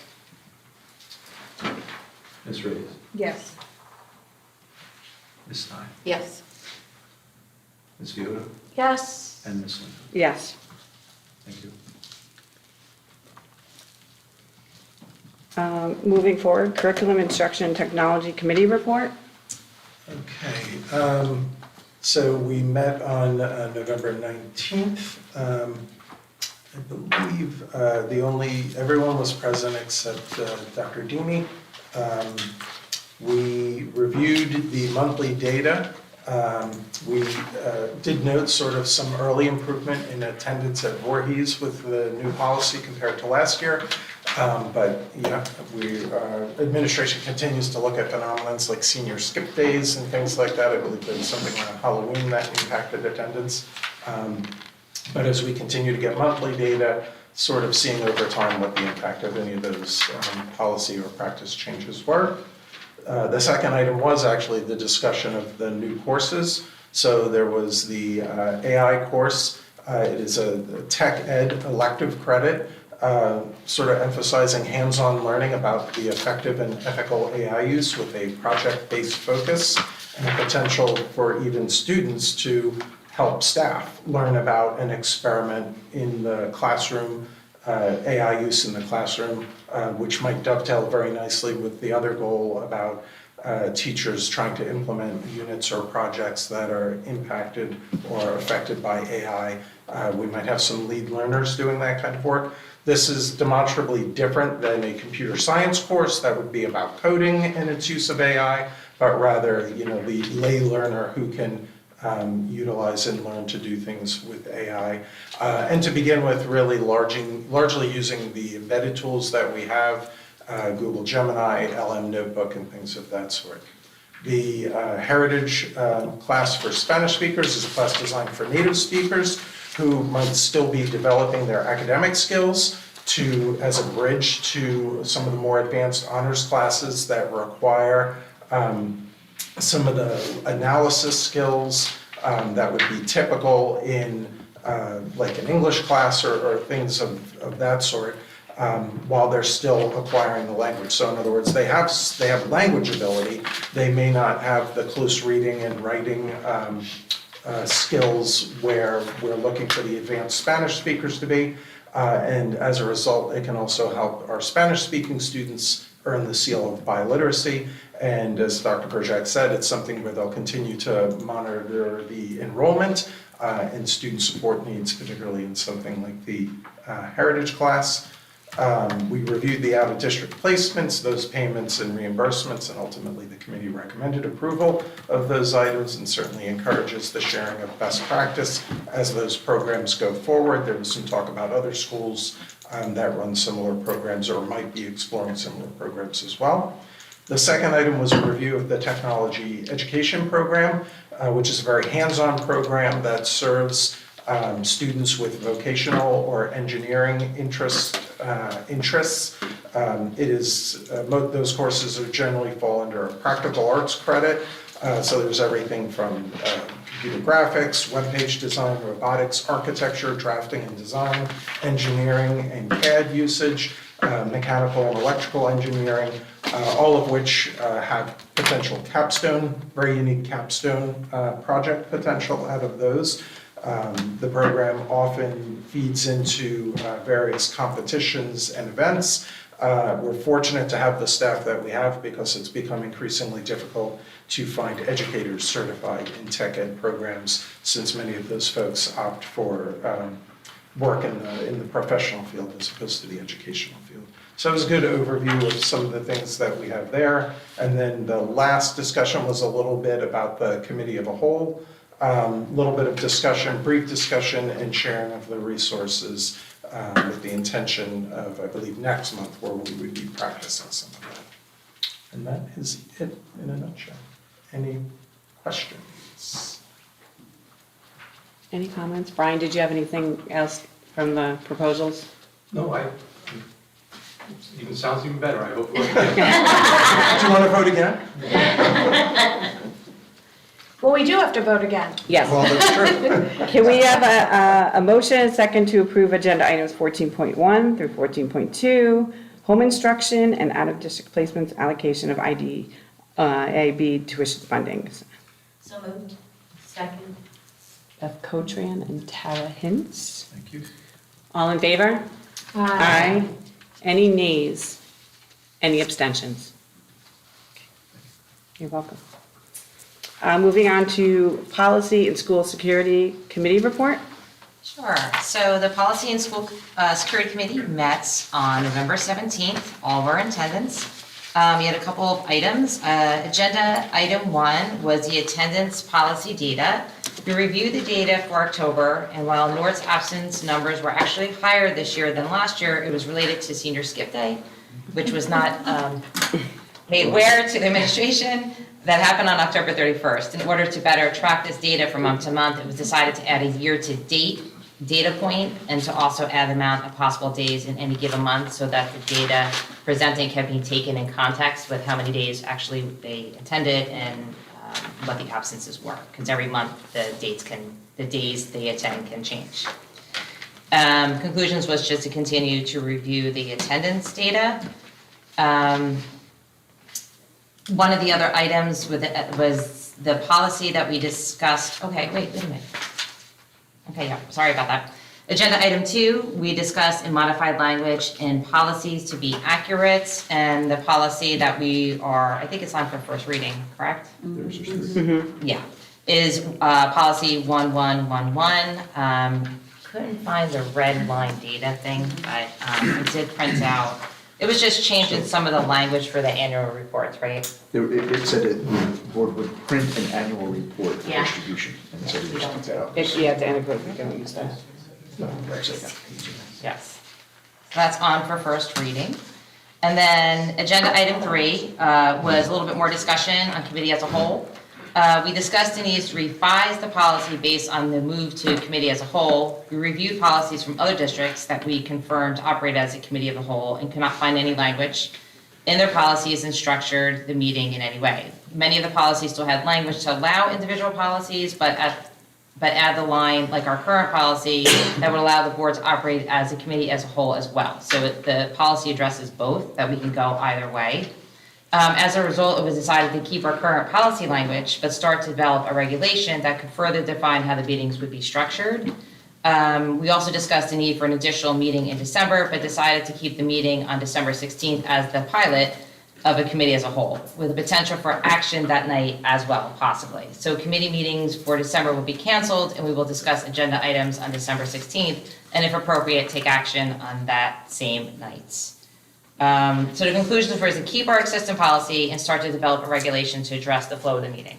And it ebbs and flows, like, everybody can kind of put in what they want to put in. Something works, it doesn't work, everybody's allowed to. So our December 16th meeting is a committee meeting and a board meeting?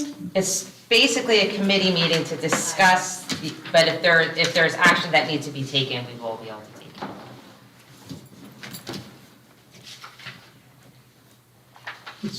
it. I'm sorry. It's okay.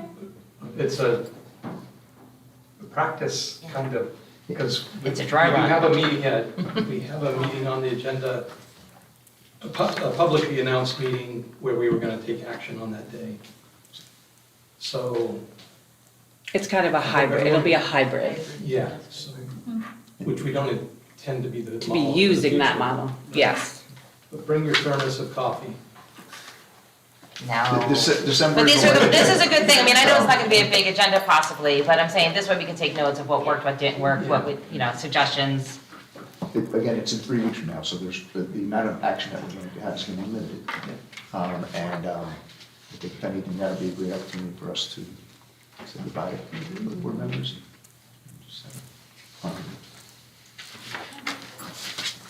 I may have misunderstood, Nicole, but did you say we're only taking action on, of the first readings? We're only doing one first reading, policy 1120?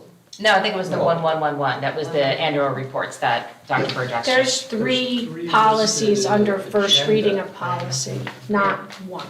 So it's That we're voting 1111, on. which was taking off the language of the printed publication. It's from 1120? 1120. And 1120 had in the fourth paragraph, it said comments and questions at the end of the regular or special meetings may deal with any topic, and we replaced that language with during, because we don't always do it at the end. And 9325.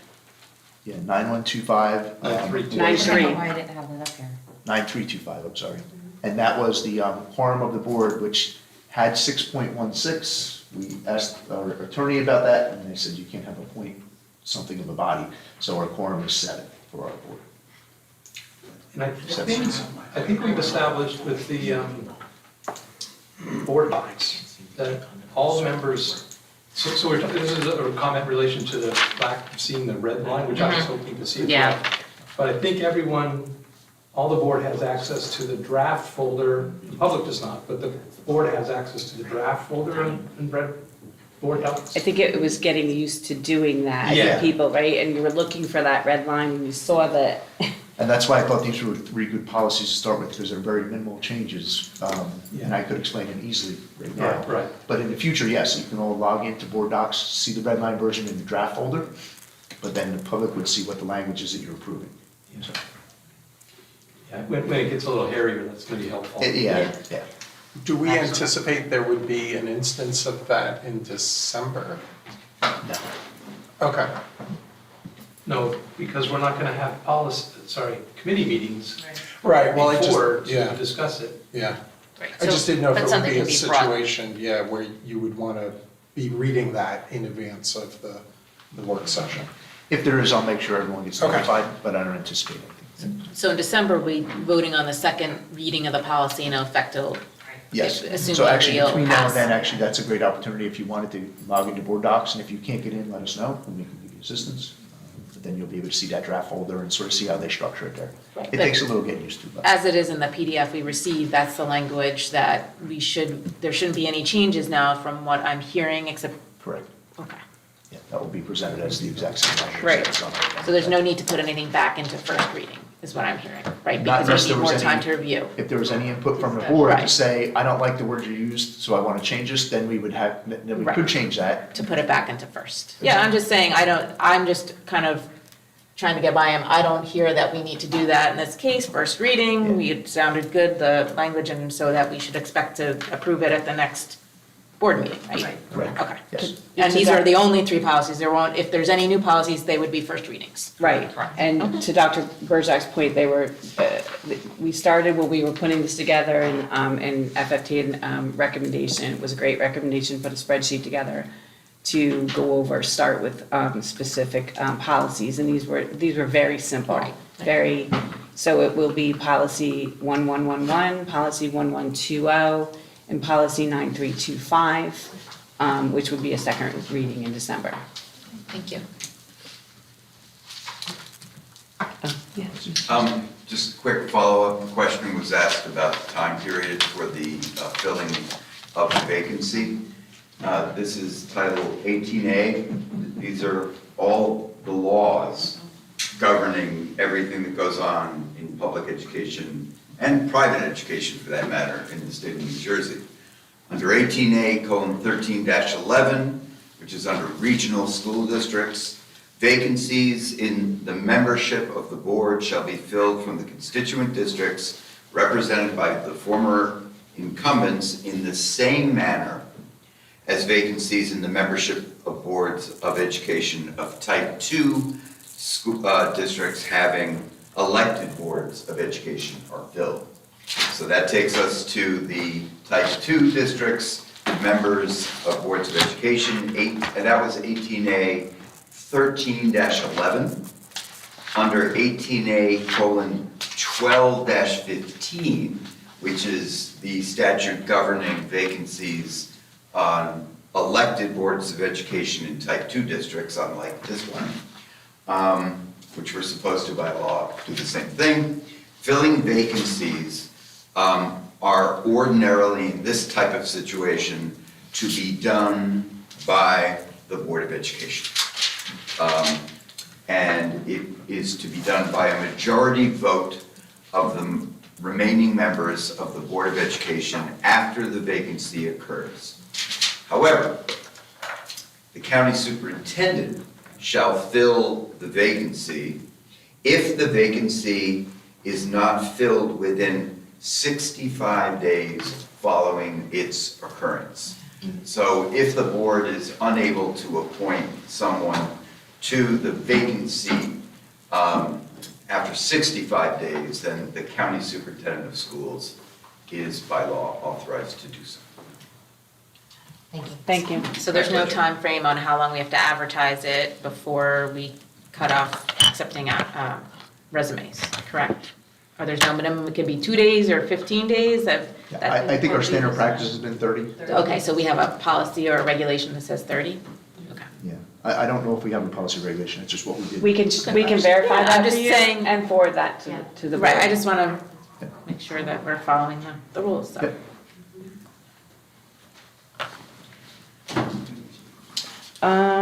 Can I have a motion, a second to approve? President, I have a question. Oh, sorry. On the enrollment report, or attendance report, is this the format that it's gonna be in each month? Like, is this what it's gonna look like?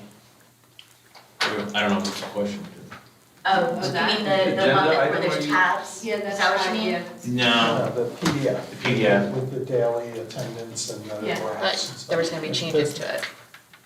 For the yearly. Recommend, are you talking for the Mean for- attendance? For the period. That one. Oh, that's a monthly report. That's the monthly report. Yeah, that's always This is the how format it's gonna stay.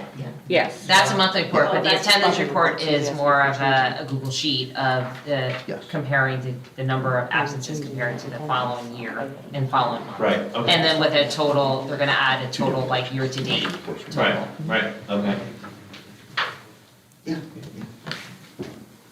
I'm sorry, any other comments? Can I have a motion second to approve agenda items 15.1? So moved. Second? That was Brian Chapman and Ms. Gallo. Thank you. All in favor? Aye. Any nays or abstentions? Okay. Moving on to Finance, Facilities, and Transportation Committee report. Mr. Chapman? Thank you. So, no, I'm standing in for Dan, he's off somewhere. I don't know. We had our meeting on November 17th, started at 6:30. All members were in attendance, and it lasted for an hour and a half. We had 2 agenda items that we discussed. The first is in pursuant to the district goals of improved budget communication, the BA brought in our district health benefits broker, which is Brown & Brown, representative from Brown & Brown. Jim Finn, I thought, gave us an excellent overview of the state that we're in with the health insurance marketplace. We are in the SHIF, Schools Health Insurance Fund. It's one of several that we could be in, and each year the broker helps us find the best deal for our needs. And the most important thing the most important takeaway from this process was he described a pretty bleak outlook for costs of health care in the future. In fact, he said it's this upcoming year is likely the worst that he'll have seen in 25 years that he's been doing this. And so he's not in a position yet to provide estimates for the BA office, but he advises us that it's going to be in the ballpark of a 15 to 30% increase in health care. Industry-wide, as we're talking about, in my personal experience with industry, is companies are anticipating as much as a 35% increase in their budget due to increasing costs of healthcare. So we need to be really careful next year, and it's going to be the biggest part of our. I anticipate it will be the biggest part of your budget next year. Yeah, so it was kind of a dark mood discussion, but he will obviously work to try to find us the best deal we can, best options for us to choose from. And that process will start to flesh out in December and get quotes in January, and it'll be, part of the budget process that we heard today, has a target of mid-March for preliminary budgets. Before you go on to the next agenda item, is that what you're doing? I just had a question. Sure. The gentleman who presented, I watched the video of the meeting, right? He represents a very significant portion, like we would call it, he would have dominant power almost over the healthcare negotiations for schools, the school districts in the state.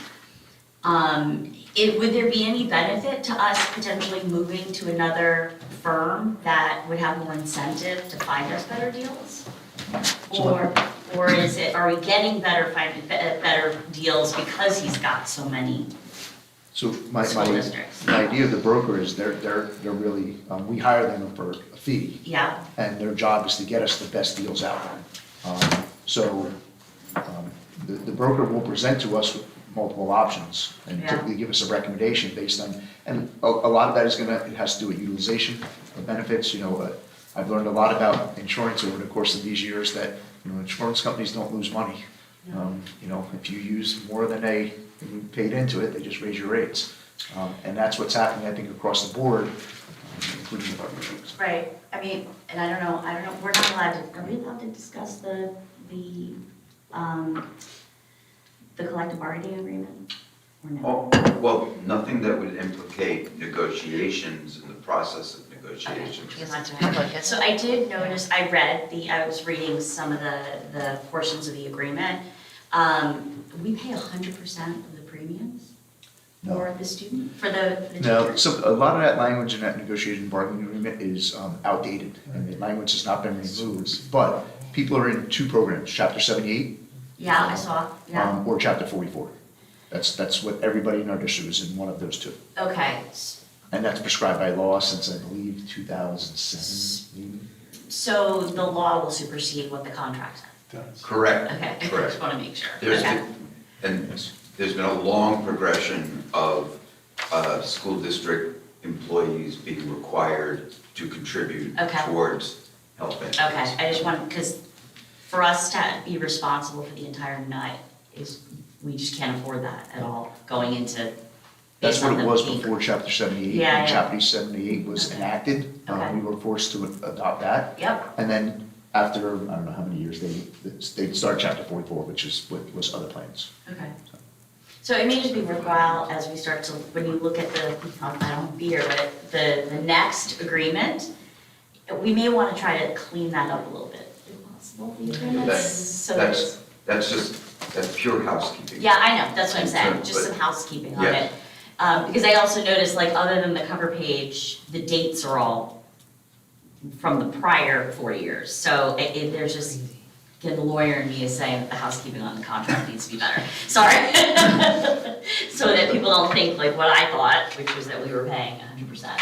Yeah, because the agreement is on the website, right? It's for everybody to see. Okay, yeah. Thank you. Sure. Any other questions about that? Good news? Okay, the second item actually, was the audit, and in particular, the topic of much of the discussion around the audit, which was the discrepancies. And so I think that's been probably better articulated and fleshed out during the conversation for an hour earlier today than I could recommend. But we talked about that for quite a while, though, over an hour. And as a result, we did not get to the 7 items that you actually see on the FFT agenda. So let me talk you a little bit through those a little bit. 16.1 is, we all know that Bloomsbury, we've got a send-receive relationship with them right now, and we were going down the path of having them become a bona fide member of the district. And so 16.1 is a resolution that allows us to go the next step in that process, which would be to eventually get to approval to do a referendum The referendum, if I understand correctly from Dr. Burjax, is both one from Bloomsbury, they need to do a referendum at the next election, ballot. And then all of our sending districts will have it on their ballot as well. And then, so we as our existing district will need a majority to approve that. It's not that each sending district has to be a majority, but the majority of the district as it exists has to accept Bloomsbury becoming a member of our district. So this is really just a resolution 16.1 to allow the next step in that process. Yeah. Sure. If I could pause there, we do have representatives from Bloomsbury here, so if there were any questions particularly on that resolution or process, we could ask them now, or we could wait until the end of the report. It's up to you. I did just have one question. So just so I understand, if we agree and we move to referendum, would there be information in the referendum about taxes that would be, like a percentage that would be allocated to Bloomsbury, and what the representation would be on our board? Like, I just want to understand how that would look. I'm going to defer that to the attorneys in the back for Bloomsbury, or our attorney, or do we have an answer as to whether or not that will be presented in a question as far as the tax impact, or? Because I think it would be very relevant. I mean, to me as a resident. Sorry, do you want to come up and introduce yourself? Sure. To me as a resident, I would find it to be quite advantageous if our tax rate goes down, because we're adding Bloomsbury and that kind of thing. So, good evening. My name is Vito Gagliardi from the law firm of Borges Brodby Newman. We have been serving as special counsel to the Bloomsbury Board of Education. We handled the case that ended their long-term send receive with Phillipsburg, and that led to the send receive relationship we have with you. We did our experts did a feasibility study, and when we, assuming that you were to pass this tonight, we would be presenting your resolution, the Bloomsbury resolution, and that feasibility study to the Commissioner of Education, who either someone in Trenton or the county office will do an analysis of whether this is something that should be submitted to the voters. The relationship that Bloomsbury would have to each of you is the same relationship that you have with each other, which can fluctuate a little bit. Given the size of Bloomsbury, the expectation is that the net tax impact on your district, and I forget the exact figure, but it's something like $67,000 that will fluctuate in every community and could fluctuate every 10 years. So the financial benefit, I think, to the regional district isn't so much as to the annual tax levy, it's that if you were to provide for any capital improvements, Bloomsbury, as a sending receiving district, would not be responsible for the capital payments. The interest would factor into the formula. If they were a constituent like you, then they would participate in the cost of and the ownership of the assets. So typically, if the question is presented to the voters, there's an explanatory statement which says, probably much more concisely than I just did, the same thing that I did. But the short answer to the question is the net impact is minimal. The impact of each of you individually could be a slight increase or slight decrease, but then that can change because the population is relatively quite small. I think you're aware of the fact that the graduating 8th grade class in Bloomsbury in recent years has been somewhere in the range of 6 to 8 students. So and the feasibility study has a demographics forecast that maintains that is not going to be changing. So would they have, if everything were to go through, would they have representation on the board? They would have it, and it's with the same sort of tortured formula that governs. So you tack it on to somebody. That's correct. That's correct. So, well said. Yeah, that's helpful, thank you, I Certainly. appreciate that. Thank you very much. So then, but how does that work if you have an election? So for instance, I don't know how soon this could happen that we would accept them. If they're not gonna get their own member, then somebody already existing on the board gets responsibility for them, and then in the next election, Bloomsbury then is included that, the ballot opens up to them for, okay. Yes, just as is the case for you, where the county office looks at the populations and does that calculation, the county office would do the same thing. So we would be relying on the county office for Bloomsbury's variation from time to time, just as is the case for you. But Typically speaking, when you put a question like that on the ballot, it would state the effective date, and then in advance of the effective date, the county office would have to do that math so that you would know how Bloomsbury's election would impact the voting rights of the people sitting here. And Mr. Gagliardi, can you, I guess, weigh in? We're a weighted board. Yes. So our votes range from 0.8 to 1.4. So if it were to, Bloomsbury were to be apportioned to another board member, I'm assuming it can't go over a certain weight. Or is that, and that will be determined by the county? The county office will do that, that's right. But again, given the population size, someone is gonna be affected very minimally. Yes. Well, I'm assuming it would probably go to the Bethlehem Township, Hampton residents. That would be Mr. Morgan, coming in January. It's my backyard. They're my neighbors. That's my church. I attend there. so. Geographically, what you've said makes sense, but we have not had any communication with the county office. So Okay. I share your speculation, but it is only speculation. We get an answer to that, but again, given the relative population, And that would follow after, I guess, after that decision. Correct. So again, having done a number of these throughout the state, the timing is such that the county office will help us. Ideally, the election would be sometime next year, right? And then the county office would say, well, it'll take effect on this date, and then sometime prior to that date, you'd have to give the representatives a chance to be elected. So all the timing is going to be controlled through the county office, but the current intention, and we were in communication with your special counsel, Nick Celso of the Bush Law Group over the past few days, so we would collaborate in our application to the Department of Education and the county office and make sure that you have answers to that question, quite frankly, the voters have answers to that question before the question is submitted to the public.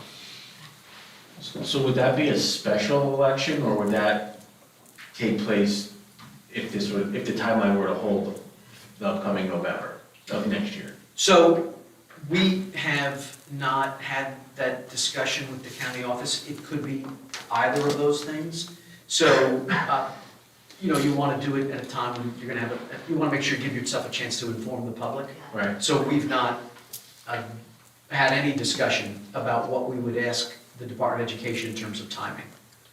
Because I was just thinking, if it goes to November of ¡26, then the real change is going to probably not come until 2027 at some point. So as I suspect you know, you could do it in November, but then there are dates for special elections. The fourth Tuesday in January, the second Tuesday in March, the fourth Tuesday in September, the second Tuesday in December.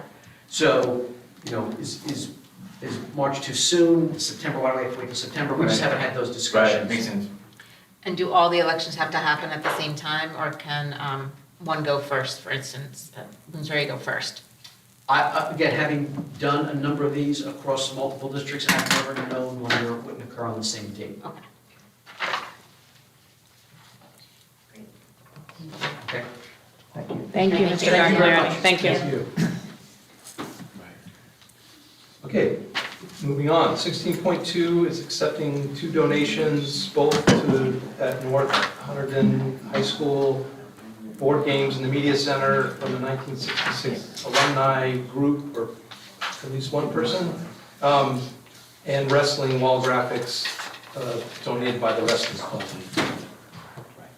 16.3 monthly training and travel expenditures that, this is typical, you've seen them before. It's about $1,300 total this month.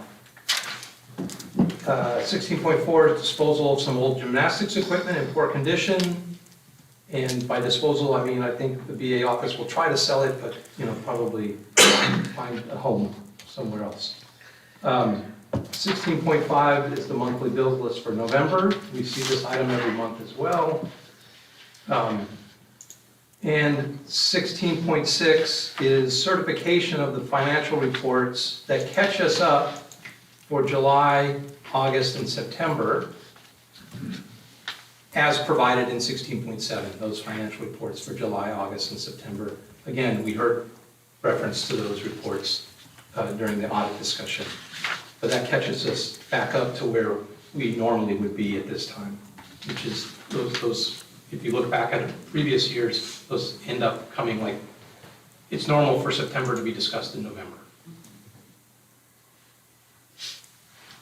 I just have Dr. Burjak, you could probably answer this. Is it just a misprint on the donations for the district? It says $350 for purchase of board games for the media center, but a total donation of $850 had been received. 10/30/25. I think that was. And then there was an the previous approval on donation. January 28th of '25. Yeah, so I think they gave you the aggregate there of what was the total donation, but this is what they donated now. Okay, just curious, okay, just wanted to confirm. Okay. So I had a question on 16.3. For the travel request approval, these dollar amounts, does this reflect the cost of the workshop or professional development, or just the travel-related expense? Both. Okay, can we separate that out? Because it reads as if that's like what the travel cost alone is. Like, can it be itemized to kind of get a better, more accurate representation of what this actually is? Because if anyone's reading this, it just reads that this is what the cost of travel is. At least that would be my interpretation of it.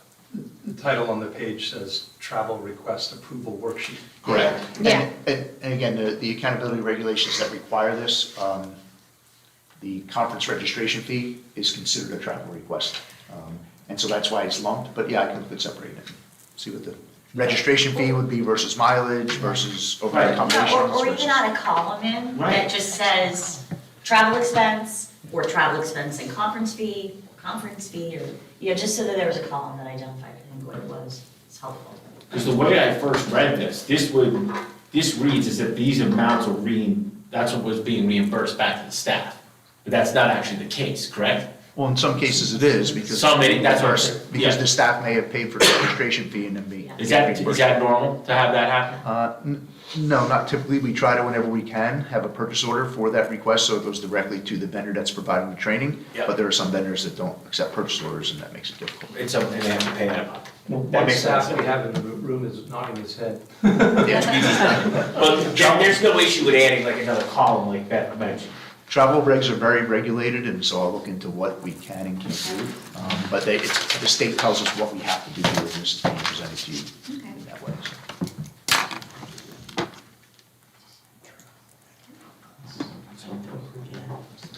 I have a quick adjustment on the agenda items for FFT. I was not in that board meeting. In that committee meeting. It's on the.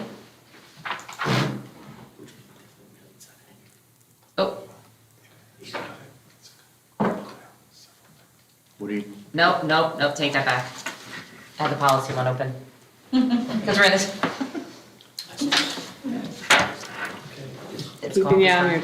Keeping us on our toes. Any other comments for finance, facilities, and transportation?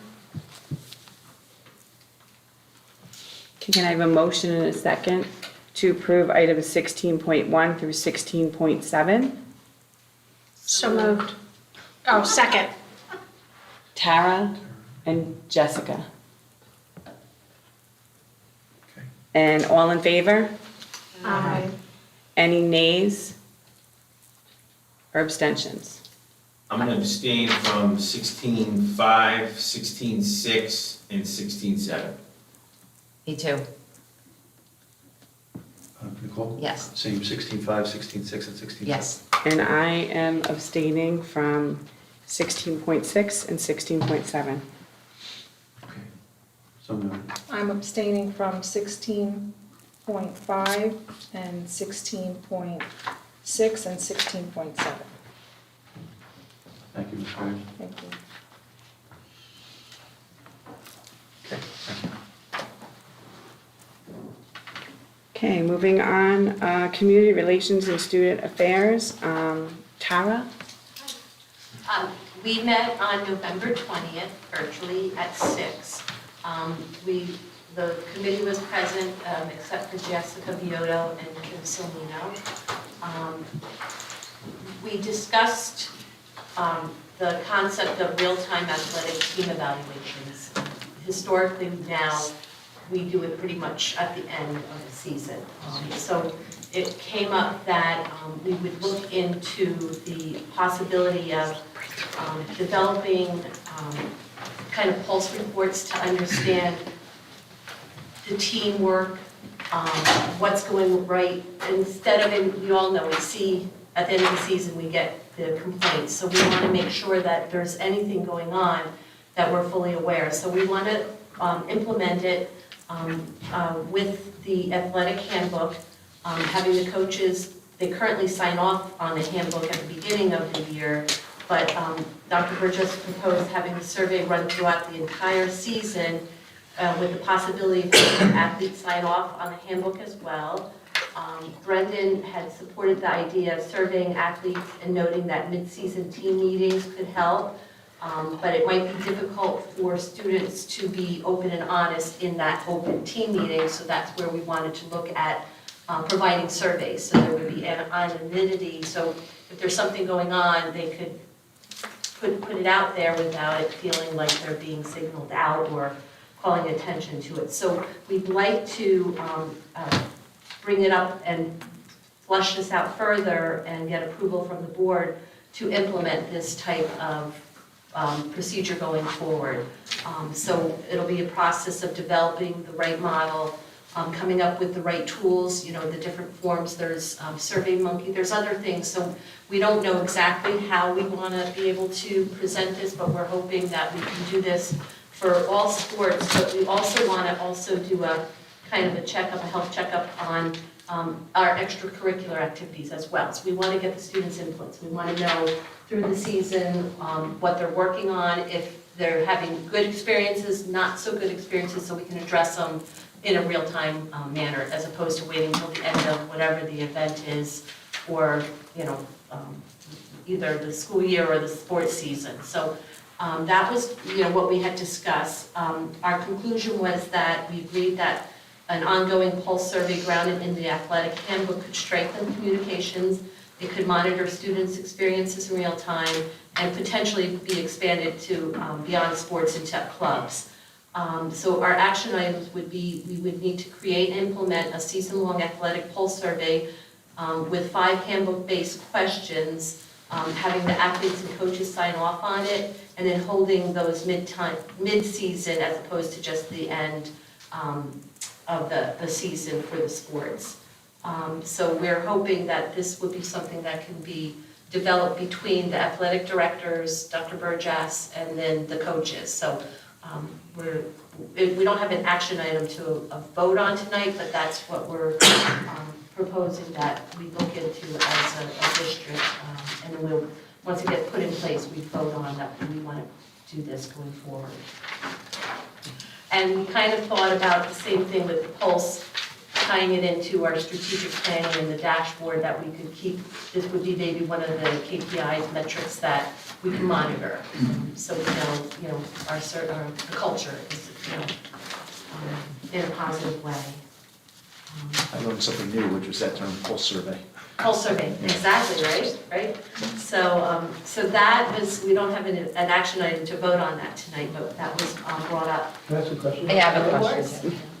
Do you think this is this something you can just do, or do we have to have policy or something? No, I don't think it needs a policy behind it, but yes, it's something that when we develop a system, I'll present it to you just so you are aware of it. I don't think it will require board action. Okay, all right, so yeah. But it'll be something we'll make sure we communicate through our committee's all that. Sure. Here's what we plan to do. Yeah, so I guess that's what I meant, we didn't have an action item on it, but we wanted to. And I think the whole purpose of this is to just have constant communication, right? And to make sure we have a way for athletes, parents, and coaches to communicate in a positive way so that we can make sure programs are functioning. I have a question. You said that you looking at infrastructure, I guess, do you have a model in mind? Is there, I mean, Brendan, I see that it was mentioned that you had mentioned the pulse and 5 questions that would come based off our student handbook. Is there something, what does Central do? No, I had just shared the example that we began a series of pulse surveys with the student body this year as a way of getting information along the way versus the end of the year Okay. annual climate and culture. I think it was through the conversation, Dr. Berjak talks about how all the athletes sign the code of conduct, the athletic code of conduct. So in all likelihood, those values or principles are probably signaled in there, and that if the questions in some way align with that, it might naturally follow that the values, the practices, and things of that sort all sync up as opposed to being independently conceived. But again, I think the coaches and athletic directors are the ones who are like, these are the signals we possibly want to be asking about, getting feedback on, because they resonate back to the practices that we want to make sure are being employed. Thank you.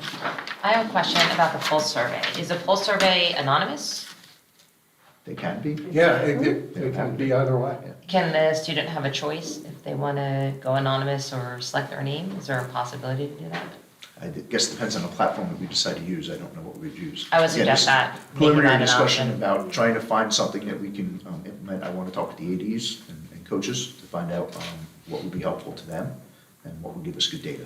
So. And helpful to the Why? students. It seemed like you'd want it to be anonymous.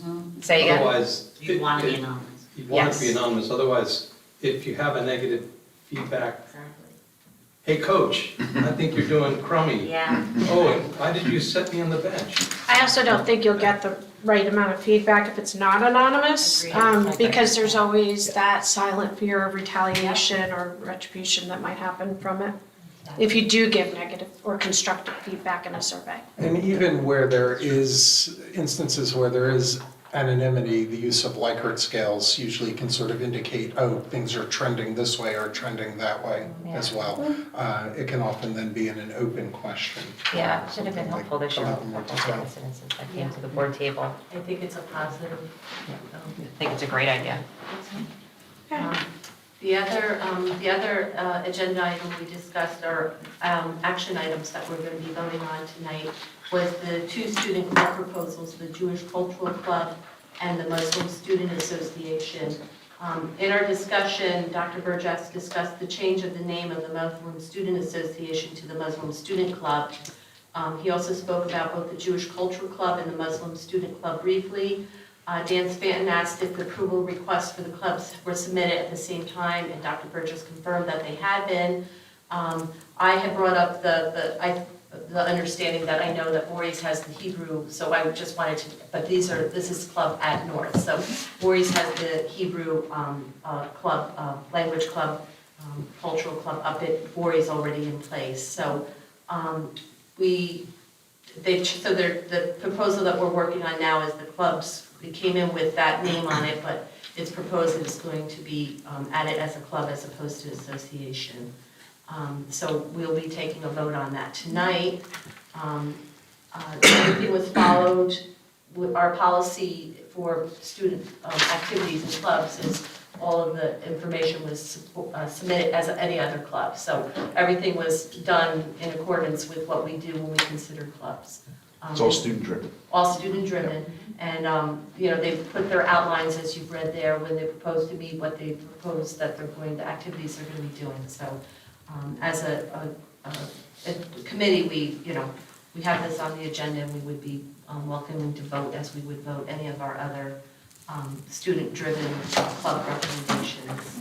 And another topic that came up in our discussion was Brendan brought up about student engagement when we were talking about clubs, and suggesting ways that our rising ninth graders get interested in activities.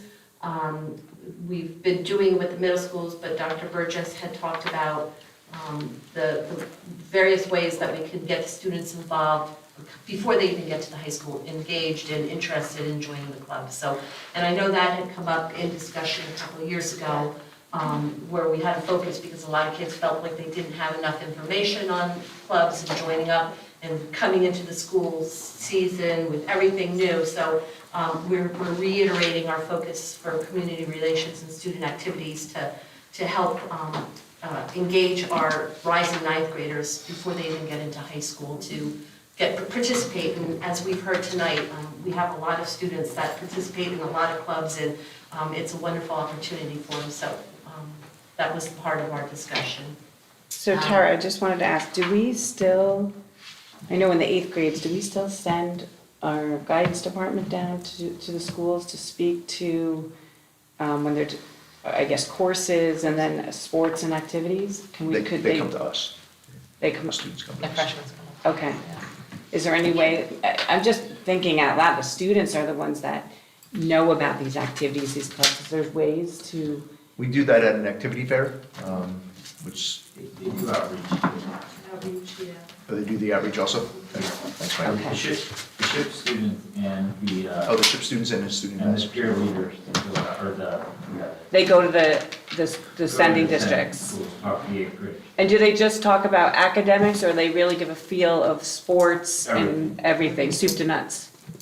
Okay, that's great. And then the other, Brendan had brought up is maybe creating, we've got the newsletters, is creating maybe a staff newsletter with staff achievements. So that was one of the things that we discussed that would be excellent, and also then to take these newsletters and we distribute them to our local councils so that they know what's going on in our school district. So we just thought this would be a great open communication to get all of our town councils where we're representing to be aware also of what's going on in the school district via the newsletter.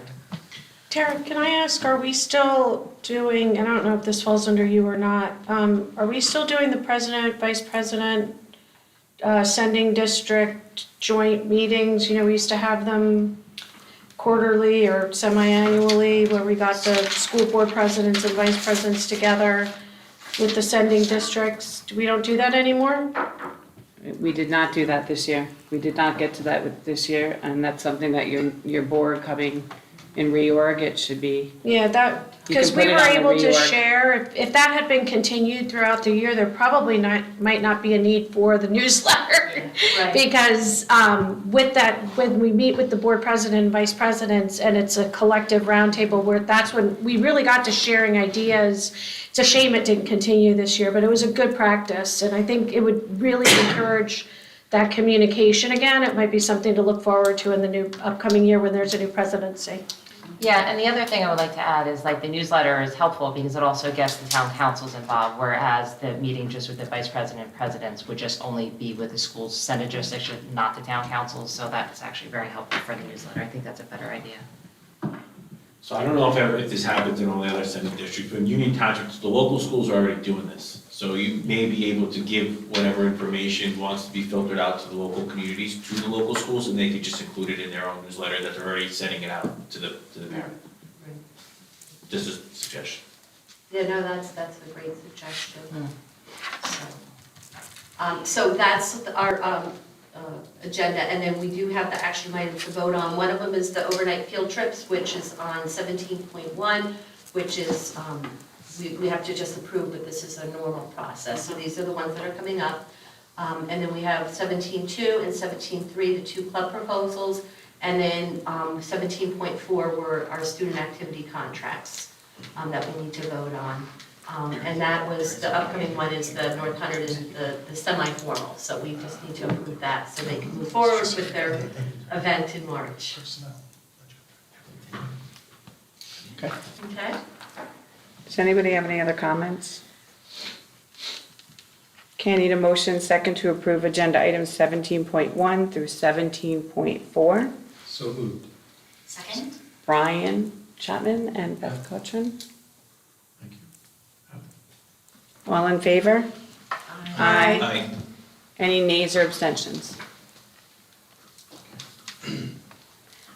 Tara, do you have anything to report? Yeah, I do. It actually, I don't know if you guys logged on, but it was quite interesting. We had delegates this past Saturday at Mercer County Community College at the Convention Center. We had 3 resolutions that the delegates were going to vote on. It was quite interesting, and if you go watch the video, resolution number 1, when it came up to be presented, the school district that was putting the proposal out came up and said they want to rescind it. So And it was interesting because it went to points of order, there was different motions, and it was quite interesting to see even that school boards had a hard time on following a motion, a second, if we move forward to discussion and bring things back. Which district was that? The first one was, I think it was Bridgewater Raritan. Oh, it was Bridgewater. Yeah, so that resolution eventually got voted on and was removed. Resolution 2 was presented and passed. And then resolution 3, the same thing happened. They came up and said, we want to rescind it. So all this work had went on it, and the same thing, people wanted to discuss it because they were prepared to discuss it, but that was removed, tabled indefinitely. The other 2 areas of business was, there was a new president, Michael Jacobs, and we have a new VP of Legislation Resolutions, Bernadette DiLucendro. There were no other to vote on, so it was just unanimous. We didn't have to vote on that. And so the next delegate association will be, meeting will be next May. And at that time, if we want to put any resolutions in, we can be considered, and we also have the option on the floor to hold. So, And there's the. You learned that in the good. yeah, Anyway. it was quite. Of how to do it. What's the time frame previous to that? There is a By window. March, they'll be asking for them, so it'll come out and there'll be a call for them, and we'll let the board know, but, and they were interesting resolutions, but they decided they wanted to discuss STEM and introduction of STEM and enforcing STEM curriculum, or. Yeah, that was the encouraging it. one that was phenomenal. Uh-huh. And it was pulled. It was pulled, exactly, and people wanted to discuss it, so that's what made it interesting, because there was a lot of people that were passionate about. It was for students. It was education, achievement. So once it's pulled, they can't have a discussion about it? No, well, that's where the points of order were going, because Oh, wow. people did want. There wasn't a second to speak to it. Yeah, so that was that, so, but if, if we decide to ever present a resolution, the process would be, usually by March, they do a call for the resolution, and it then goes through the thing. There was one resolution that had been proposed but was pulled before it went to print, so there would have been 4. One was removed beforehand, and then 2 during the session, so. It makes up for the whole year when there was nothing and then everything. Exactly. So, but anyway, I highly recommend in the future, I'm the voting delegate, and we'll assign that when we reorg, but just to attend. It's fun, and it's great to be of the 508 sending districts, or the districts in the state. We had close to 95% were represented, so that was really good to see. Yeah, so anyway, that was the delegates. Thank you, Tara. Very well. Okay, moving on to the Personnel Committee report on November. Before we go on, I just realized delegates, Hunterdon County School Boards. Oh, go ahead, sorry. Association. So, and this one is very, very timely. So we have it next Monday, the 1st of December, and I just want to, it's going to be an outstanding agenda. We are, it's going to be had at JP Chase Case School in Flemington, but it is a roundtable discussion. We have 5 BAs. Katie Blue is one of our panelists, and it's going to be moderated by the BA in-house from school boards. So this is an excellent time because it's K through 12, and they talk about the whole process of preparing for the budget and step by step. So this is the time for everyone to go in. There'll be excellent questions. We can ask questions and understand the budget process. And I know this comes up a lot. And unfortunately, with how school board structure, finance is in year 2. So I would recommend everybody to come join us and participate in the discussion. And we have Katie Blue as one of our panelists. So we have Tewksbury Township. I think it's Milford, Kingwood, Franklin Township, and I think Lebanon. So we have some of our own sending districts that are to be panelists, so. Excellent. Moving on to Personnel Committee report. The Personnel Committee met November 19th, 6:30. Everyone was present except for Mrs. Deeney. We discussed personnel agenda. We did move on to the portion of job descriptions, what we had in discussions. We decided to speak to committee as a whole, as every committee was doing. So the job descriptions have been held off, possibly December or when you new board in January. And the committee as a whole, I know Ms. Gallo is taking any information you have and she's putting it together in the spreadsheet, so you'll have it for January. Thank you. Okay, at this time, I need a motion and a second. We're going to call for a motion and second to adopt Resolution 112525-2 for an executive session. Can you please stop that?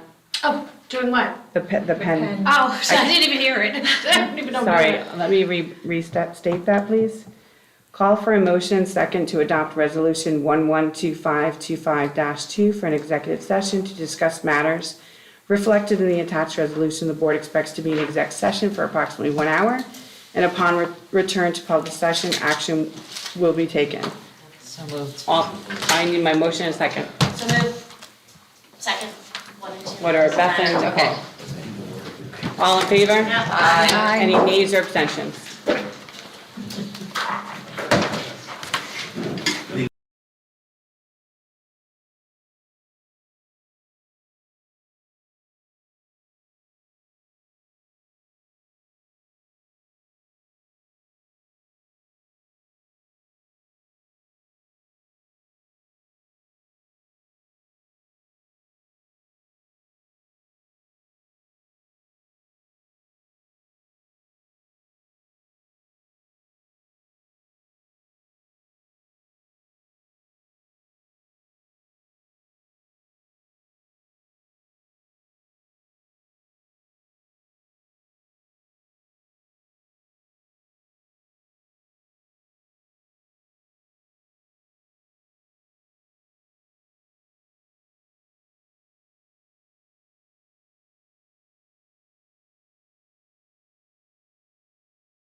To reconvene public session.